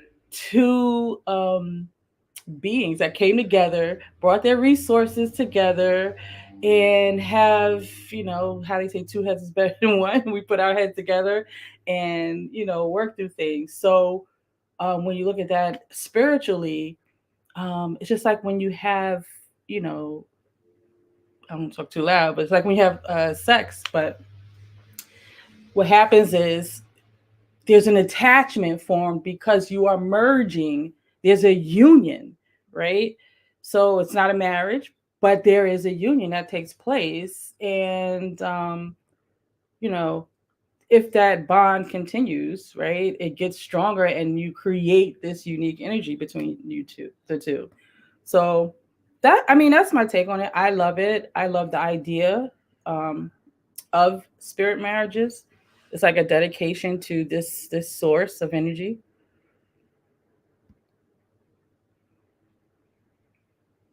Death weddings. Wow, that's interesting. Oh, I've never heard of that.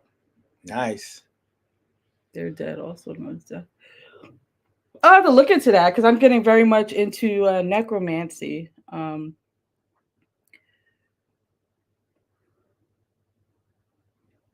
Huh.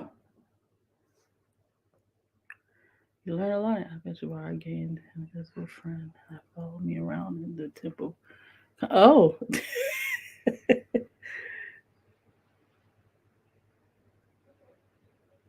I'm sensing that spirit, Raven. You are a beacon, and they knew who you were. Just saying.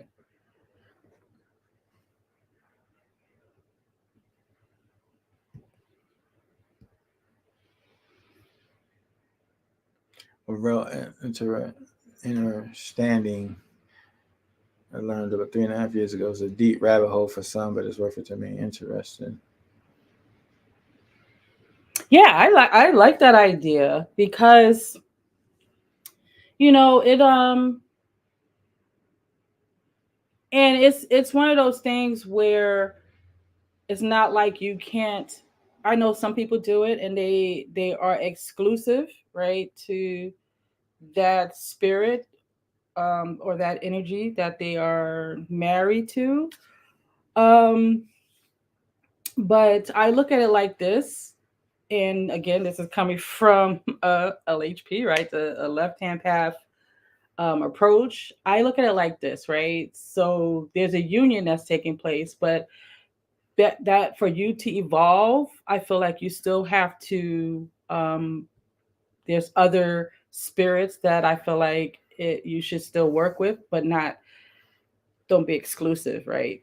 Poly spirits. Take the poly now.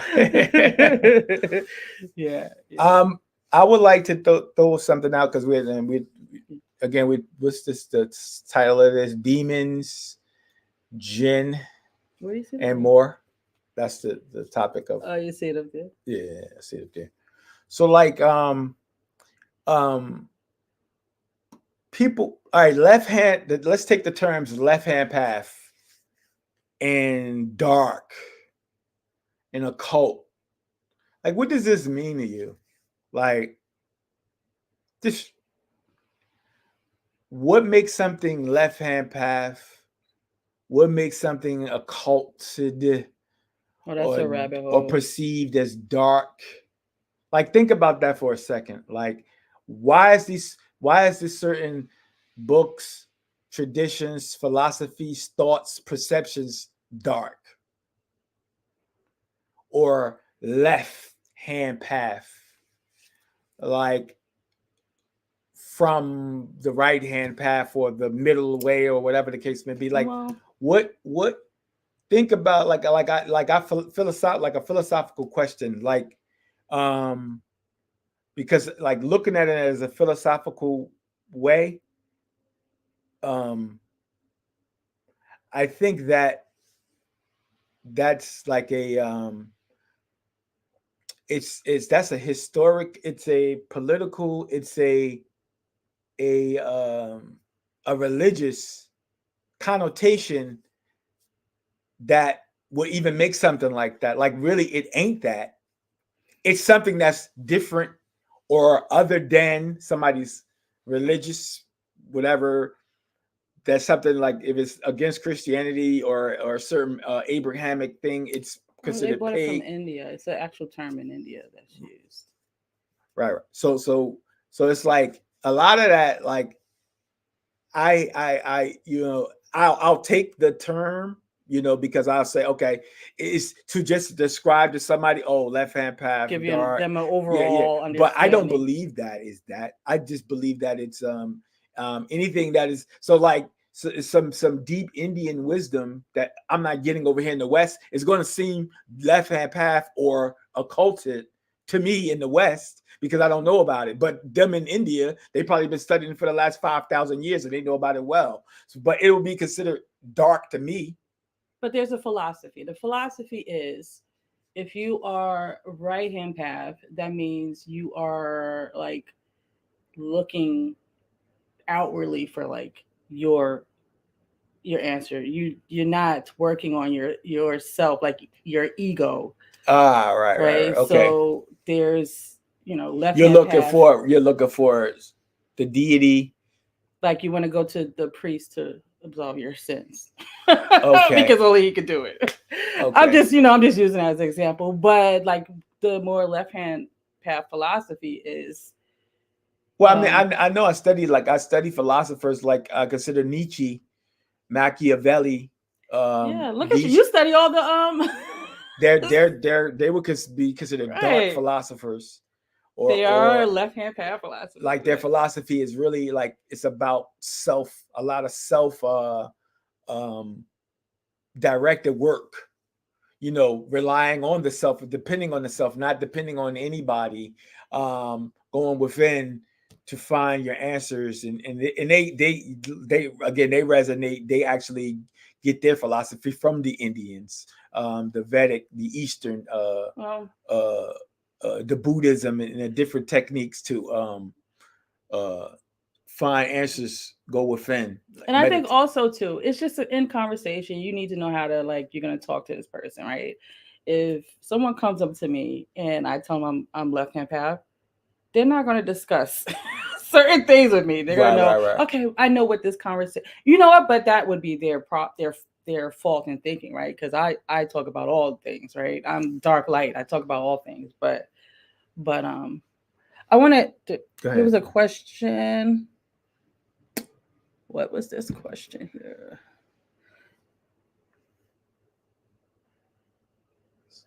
Another magical I practitioner. don't I don't remember what this was with in reference As when you're to Day Day. speaking, What was that question referring to? Does the host or anyone in the group have this ability to sense another magical practitioner? Because I can answer that several ways.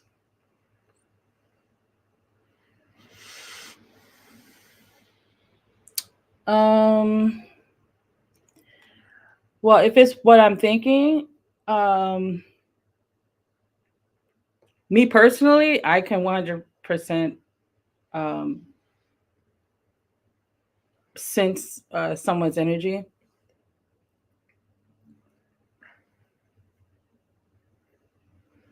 depending on the host. Yeah, but I don't know where that question came from. But there was another question too.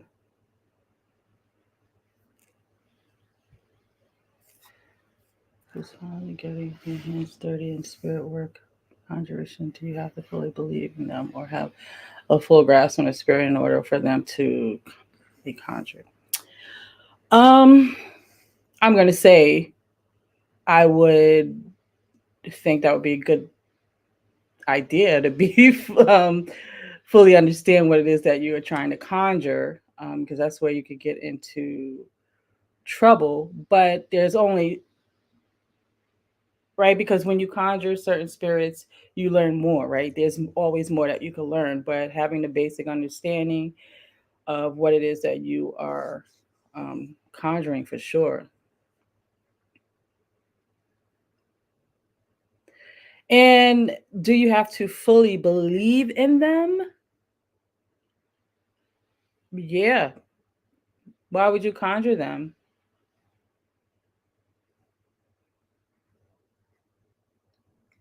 Yeah, I would say, and then there's this thing, right? Because I'm gonna speak again from my experience. Um, there has been times, but I wouldn't do not try this at home. I'm the type of person that I just dive in and try things. And in the beginning, I wasn't quite sure what I believed. I thought I believed something a certain way, but still invoked spirits. And but for someone, that's not for everybody. Everybody's not meant to do certain things a certain way. So to be on the safe side, I would check what it is you really believe in and how you believe in them. Like, what are they to you? Are they just are they physical beings to you? Are they something that you work with in your psyche?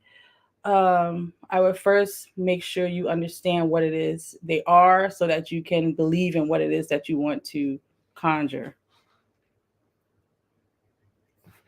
I hope that makes sense.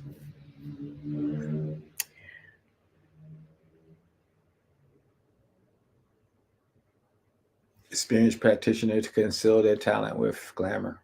What happened? Oh, he was going back into the Where? Raven.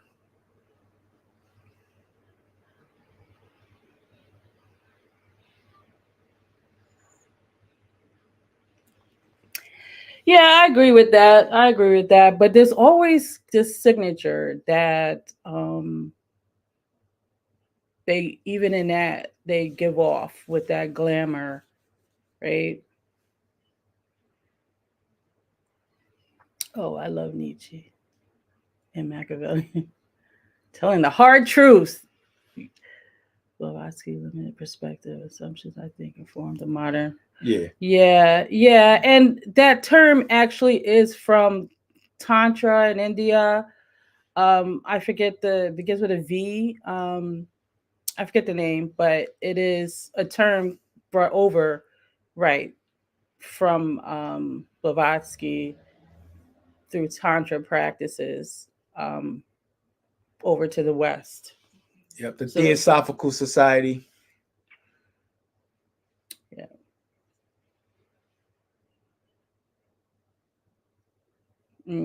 Absolutely. There was, all right. This other question I really don't have an answer to. Their question was, oh, this, I need my glasses for this one. Do flies have any spiritual significance to you outside of their association with decay? For me, no. Only thing I've heard of flies was like many who's on the left hand path with Beelzebub, and that he was considered the Lord of Flies, but that term was not meant to be a good one, you know, when he was when the Jews gave him that name. But I haven't really had any association with flies other than that, because for me they do what they represent, I guess. But no, I don't have any. What was that question again? Do flies have any significance to me? Like, Do flies have any significance do you have spiritual any spiritual significance to to you outside of their association to decay? to decay? Yeah. Okay. Right, Gotcha. because you know the flies, Right, right, flies right, and right, shit. right. Okay. That's a good question, actually. I think I could help answer that. You have a, like another like association, like All right. So, um, the question was, they've talking about like flies. I guess the insect no, fly. it wasn't Vedic. Sorry, let me find that. Yeah. Go ahead. Decay, rot, uh, what's another word? Decomposition. Um, uh, these are things scientifically speaking, and actually, I actually work in a wastewater. I'm a wastewater treatment plant operator, so I actually work with things that rot, that decay, that are waste, that are Yeah, it's coming. I'm sorry, Vame right. Marga. Yeah, there you Yes. go. Put that up there. That's a Yeah. good one. So the fly, um, the insect, um, uh, Oh, okay. And hoodoo, go ahead. flies are known as spies or negative work. Um, okay, and I guess in the spiritual sense, just scientifically, it's decay is what we it's rust, it's organic, it's things that are it's basically just it's just a physical process of energy transforming, or organic matter Yeah, they do represent transforming transformation too. itself from one state to another state. Like we're all gonna decay. Like you die, we're made of different elements, and like with everything, beta decay, elements, energy. everything transforms from one thing to another thing as time goes on. It's called entropy. So flies are just they want to eat. That's how they'll lay their eggs on the things, They want to eat shit. and but it's not shit to them. It's delicious. But to others, shit. we we call it decay because it's our perception of organic matter changing from one state to another state. So like we put it with the nasty or the what is the word uh the rots, the smells.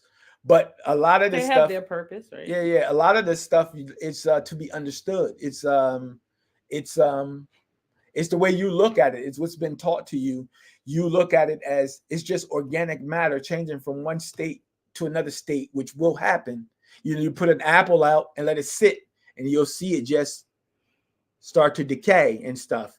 And those creatures, they're just eating. They're just coming like it's like microorganisms, biological stuff. So I mean, I look at it in a scientific way because I literally deal with that. That's what I do for a living. And spiritually, I guess you could look at it as a way of I guess you want to say darkness. See, that's what I'm saying. Your condition, mind, you don't realize how much conditioned that you are to look at things as dark, and it's not really dark. But you're not looking at it dark. yeah, It's just when you or rot or decomposure as bad. But it's not. If you like this, for example, everything, the symbology of everything is important to understand when you're working with magic, right? Black horse flies on my car. Yeah, calming waters that you probably hit. I had that happen to me. I had horse flies on my car. You know what happened? You hit some. I had hit a bird or something, or some type of animal had got caught into my engine, and I had horse flies all. So and I had a smell. It actually got caught up into my engine, and it was flies all around my car for like weeks as the thing was decaying. So this is why we're saying it. They are this negative thing because if there's flies, there's death, right?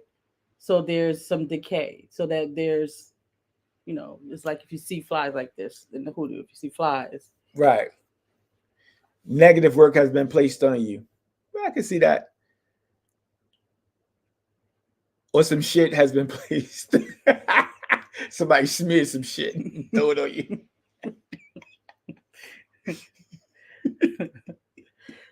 I have one more Spiritually, question. flies come out of nowhere and non-stop showing up.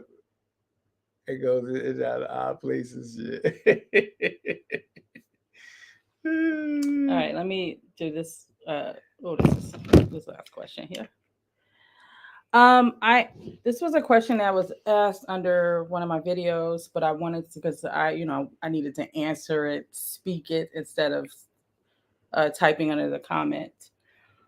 I'm going to try to read it. I want to use the 44 seals, the seals of Solomon, but many people have doubts that it is not safe. Many people say bad things, that it is not safe. So basically, what do you think about the King Solomon's seals? Safe? Are they safe? Okay, to use for good purposes. I'm sorry, I'm trying to read that. But hold this out. But yeah, so the Solomon seals. Safe, right? So you got to think about anything that you work with in spirituality. Um, these seals are the same thing. First, you're going to do your homework. First, you're going to understand what it is. I think the thing that's not safe is you not understanding what you are working with. That is the danger, right? So I'm going to reference a book that I just purchased, and is a recent creation. It is the Sorcery of Solomon, and this is to um I don't even know where it's at right now, but it's the Sorcery of Solomon. And in that book, if you want to understand what the seals are saying, um, the author breaks it down beautifully, um, and even gives the seals a title, because usually there's several seals for each planet, and I'm talking about the planetary seals, and I believe that's what this person is talking about. Um, there's like five, six, seven seals per planet, and you would say like Venus Pinnacle number two or number three. So even in the book, the Sorcery of Solomon, she breaks it down and gives it a name based on what um, the seal is about. So the only danger when you work with magic in general, the only danger is you not having a level of understanding or the experience for what it is that you're working with. Because if you have the level of understanding and experience, you would know the answer to that, right? So that's my take on that. All right, while you're I'm going to what are you looking at, my oh, you're looking for the book. I'm going to read the fourth card that Jabbar pulled, and that is Nas. She sounds so. Yeah, Nas. My favorite rapper. Yeah. Oh, he has the book before I get into that. Right. So for those that want to, I didn't I think this book is great. I worked with the Sills prior to this book, but especially if you're new to working with the Sills, this kind of helps you explain what the writing is saying, because it's in Hebrew. Mm-mm. You want to show them the actual Sill? So she has, um, right, yeah. So you see, it's in Hebrew. So you know, if you don't speak Hebrew, you're not gonna know what it says. So then you would have these questions, and you're like, what is it? Is it dangerous? What is it saying? So she breaks down. She does the homework, and she breaks down what it's saying, what the symbols mean, what it stands for. So if you have any doubt about it being dangerous, maybe check this book out, and it will help you better understand what it is that you're working with. Because if you have to say, is this dangerous? That means you haven't done enough homework, and maybe you shouldn't work with it, right? Because that's dangerous in itself, like I said. Going into something and being unsure, and your thoughts is this dangerous, you wavering, is not the greatest thing to go into when working in magic. But so the last card is Nas, feel loved and proud. Oh, see, that's what this whole I don't know if you can see the imagery, because it's kind of like the glare. So it's a woman standing there, and she's holding. Oh, it's a bird. Is that a bird? It's like she's holding a nest. Feel loved and proud. So, like, up until this card, the three cards, it's like, step out of the shadows. And then the way that you do that, connect with source, be one with source, and then, step out and stop having that perfectionist way about you, right? So step out, right? It's you are unique. You can share what you have to share with the world. No one else can do that. So up until now, this is what this is saying. So I want to see what what the book says, the last part saying. So Nas, feel loved and proud. This card represents the pride you feel from being loved. No matter what, you are cherished and essential.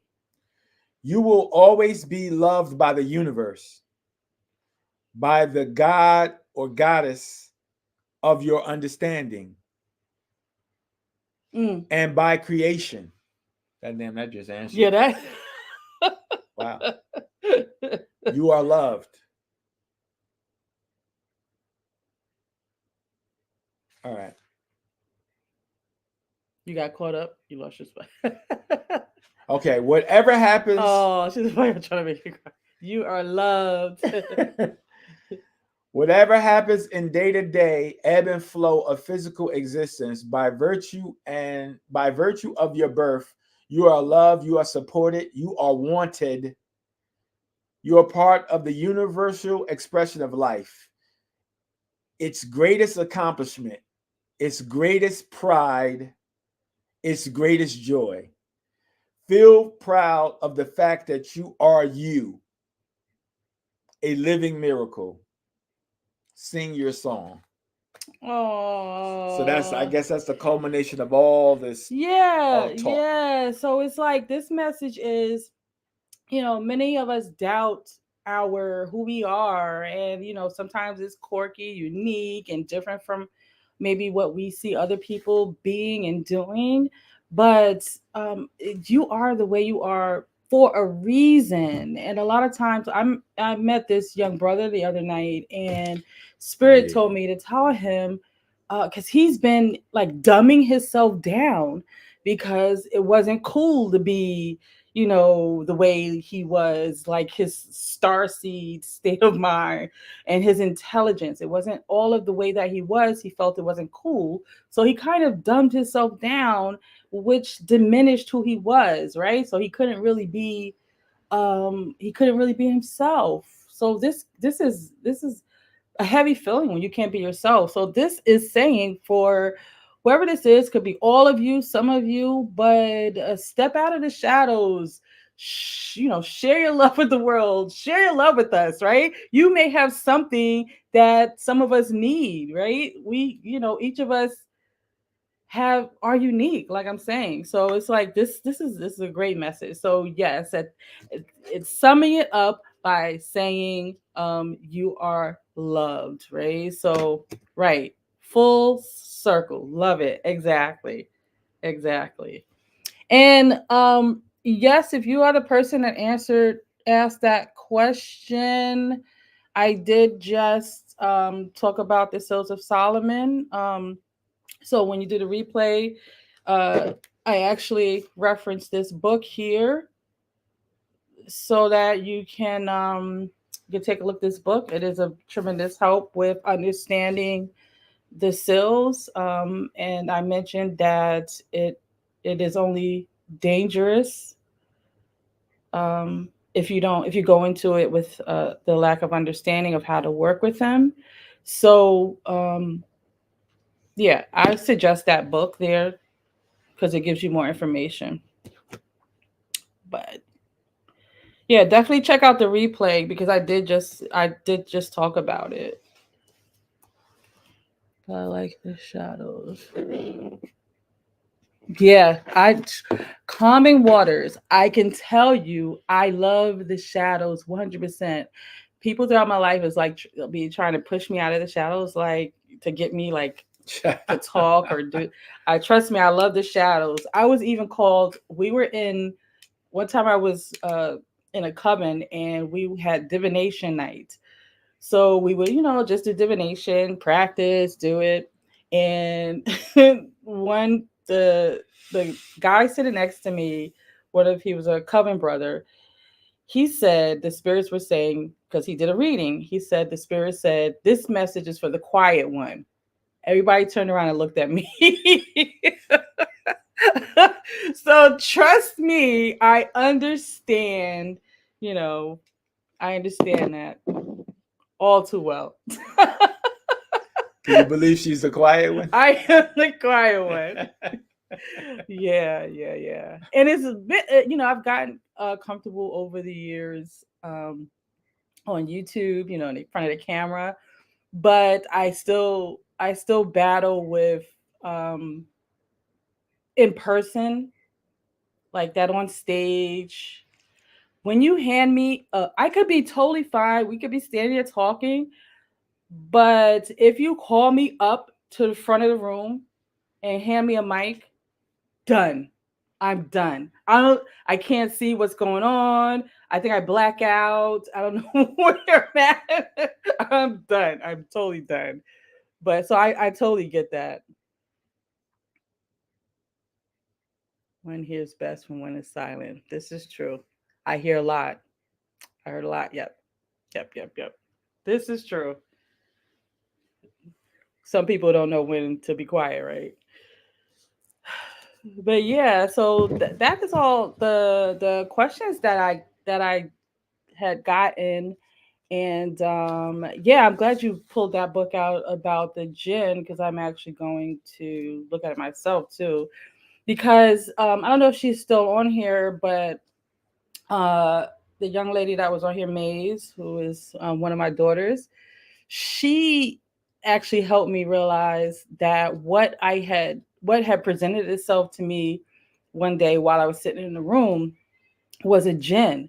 And I've never saw a being look like that. It was so funny when I described it to her, and then she told me, I'm like, duh, the description totally fits.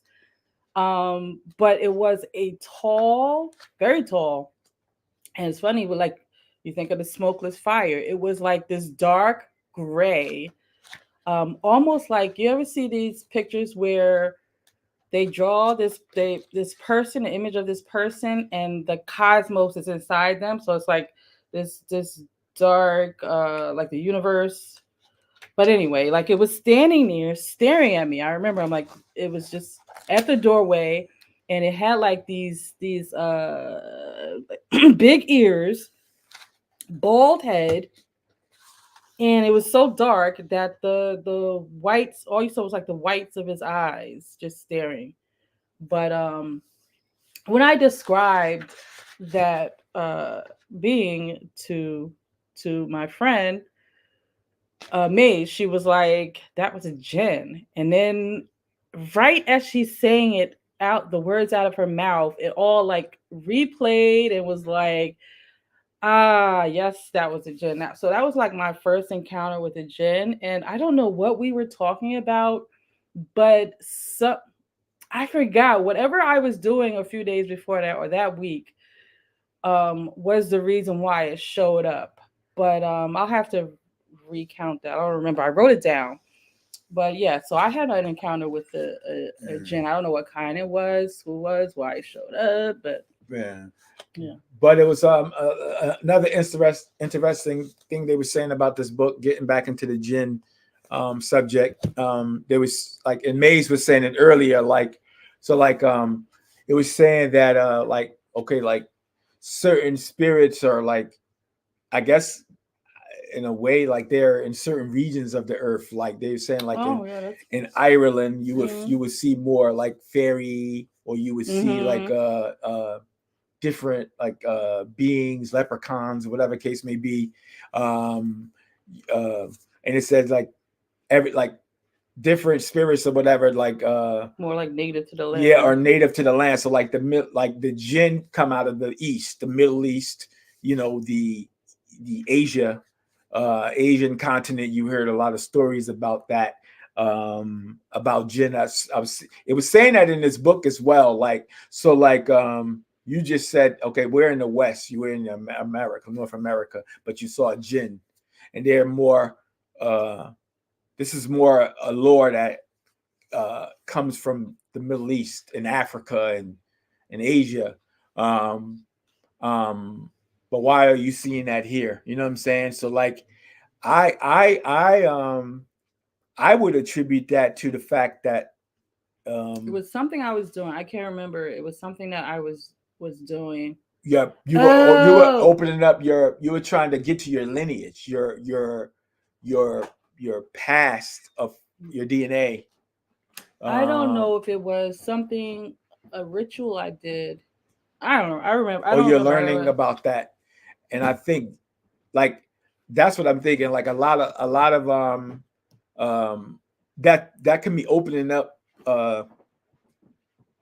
our DNA or our lineage, our genetics. Like Hmm. some of us could like we could be from the Middle East or All have right, so Middle that goes back Eastern to what I was saying. Middle Eastern I see uh what you're saying. Yeah, you know what I'm saying? Like yeah, you are that. That's in your DNA. You can have Semitic, you know, you got to look at your who you are, and some of these things could actually be calling out to you because that's who you that's I your have some percentage of Mali. I think Mali is, was that, no, it was some other place that yeah, where Muslims were. But anyway, yeah, you know, that's your that goes back to what I was it's saying. in your DNA. Yeah, yeah, Well, you're in your genetics. um you know that it could be in your past, you know what I'm saying? yeah, yeah. And Yeah. this is why I think, to anyone that asks that question, how do I know this? And I'm gonna say demon because a lot of the time is the question is for demons, and Follow bloodlines, yes. they'll ask, how do I know? Can I work with this demon? I would just really say inspect who you are, right? Think about who you are, what you connect with, what in life do you resonate with, right? It calls to you. You know. Like a lot of times we Some we people don't realize that though. it's been speaking to you the whole time, your whole life. Stop closing your ears and doubting that what's in like It's doubt. Yeah, a lot of people have doubt and fear. Yeah. you know, like we without anybody even telling you, you already have the answers. We all do. Like I know this for a fact. Like it's stuff that I keep telling myself, nah, nah. That's the truth. It's been presenting itself to me the whole time. But I fight with doubting it and so like everything has the ability to pull you. That's why you have a thing called taste, interest, desire. It, these things these are the things that connect that. So it's reaching out to you for a reason. It has been talking Mm, to you for a reason. If you think back and look back in your whole life, it's always been there. Like you said, it follows bloodlines. yeah. But you've been running away from it. You've been fighting it or you've been doubting it. So it's time now to figure out, or why is this presenting itself to you? Why does it keep coming back? Why does it not go away? What is that all about? Go sue it, search it, find it. Desire is the roots of being. Yes, yes, yes, yes, yes. Yeah. And I realize, um again, I'm gonna go back to astrology because I'm telling you, this is there's signatures. You have signatures, right? And I often say to people, the reason why that specific spirit may have been attracted to you is because you don't realize, you can't see it, but you have this energetic beacon that's just like sending off signals, right? Your antennas up and it's sending off signals. They see that. So it's, people, spirits in the astral and other worldly things see that, right? So you have a signature about you that, like for me, I am like Venus, all things Venus, right? That rules my chart. And when you think about that, I connect a lot with beings that are associated, that are Venusian, that are associated with Venus. And I didn't know this. I didn't know that was the reason why I was drawn to them. I knew I was drawn to them. And then later on found out, oh, wow, this is the connection between all of the ones that I'm drawn to. So, yeah, it's, you definitely have a signature. And like he said, it's you, the desire, the need, the pull, the call, you feel it. That's funny.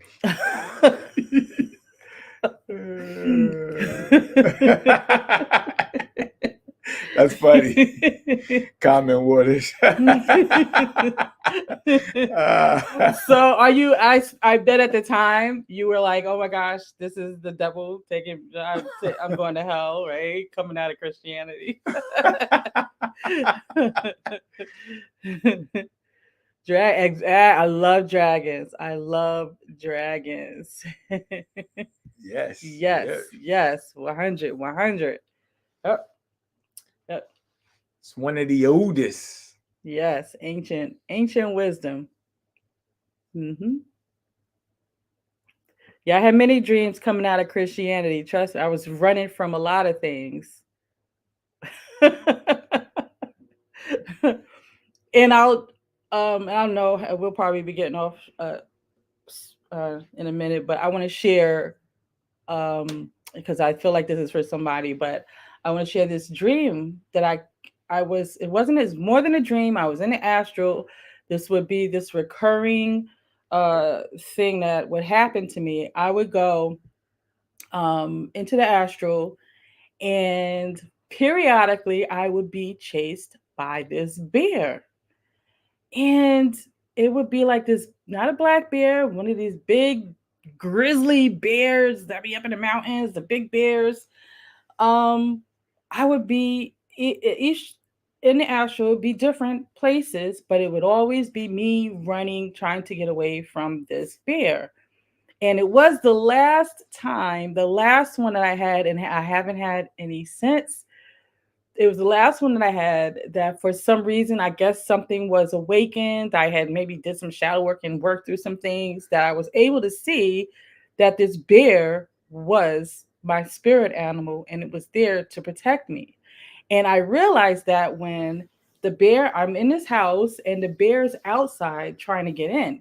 So I'm running through the house trying to like lock all the doors and shut everything down so that the bear can't get in. Then I realized, and I'm getting chills just thinking about it. The bear was not looking at me, but looking at what was in the house. He was trying to get in to protect me from what was in the house. And meanwhile, I'm not even paying attention to that. I'm paying attention to this big old grizzly bear that is outside the house.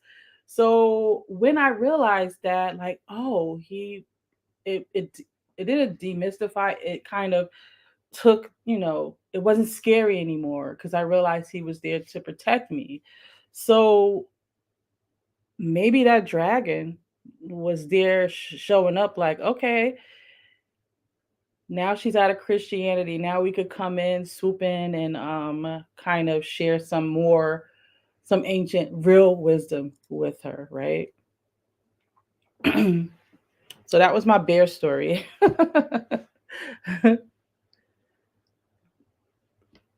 Yeah, I guess so. It's because that's my spirit animal. Because he sure enough was showing up for me until I got it. He was like, "I'm here for you," right? It took me a while, but I got it. I got it.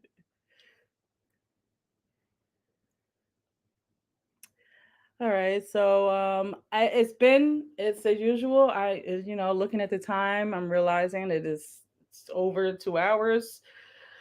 So we're going to wrap it up now. I appreciate all of you for hanging out with us Do tonight. we say like and subscribe? Do the Do regular we say YouTube, like and subscribe? the regular YouTube, Well, I mean, I appreciate this. I did this and because press the bell. yeah, my hair's all crazy, but I appreciate, I wanted to do this live on this channel. It's because and to be honest, I love my other channel, that's where I got my starts on YouTube, but um this channel is more my heart because it's more I can express the more darker things here on this channel here.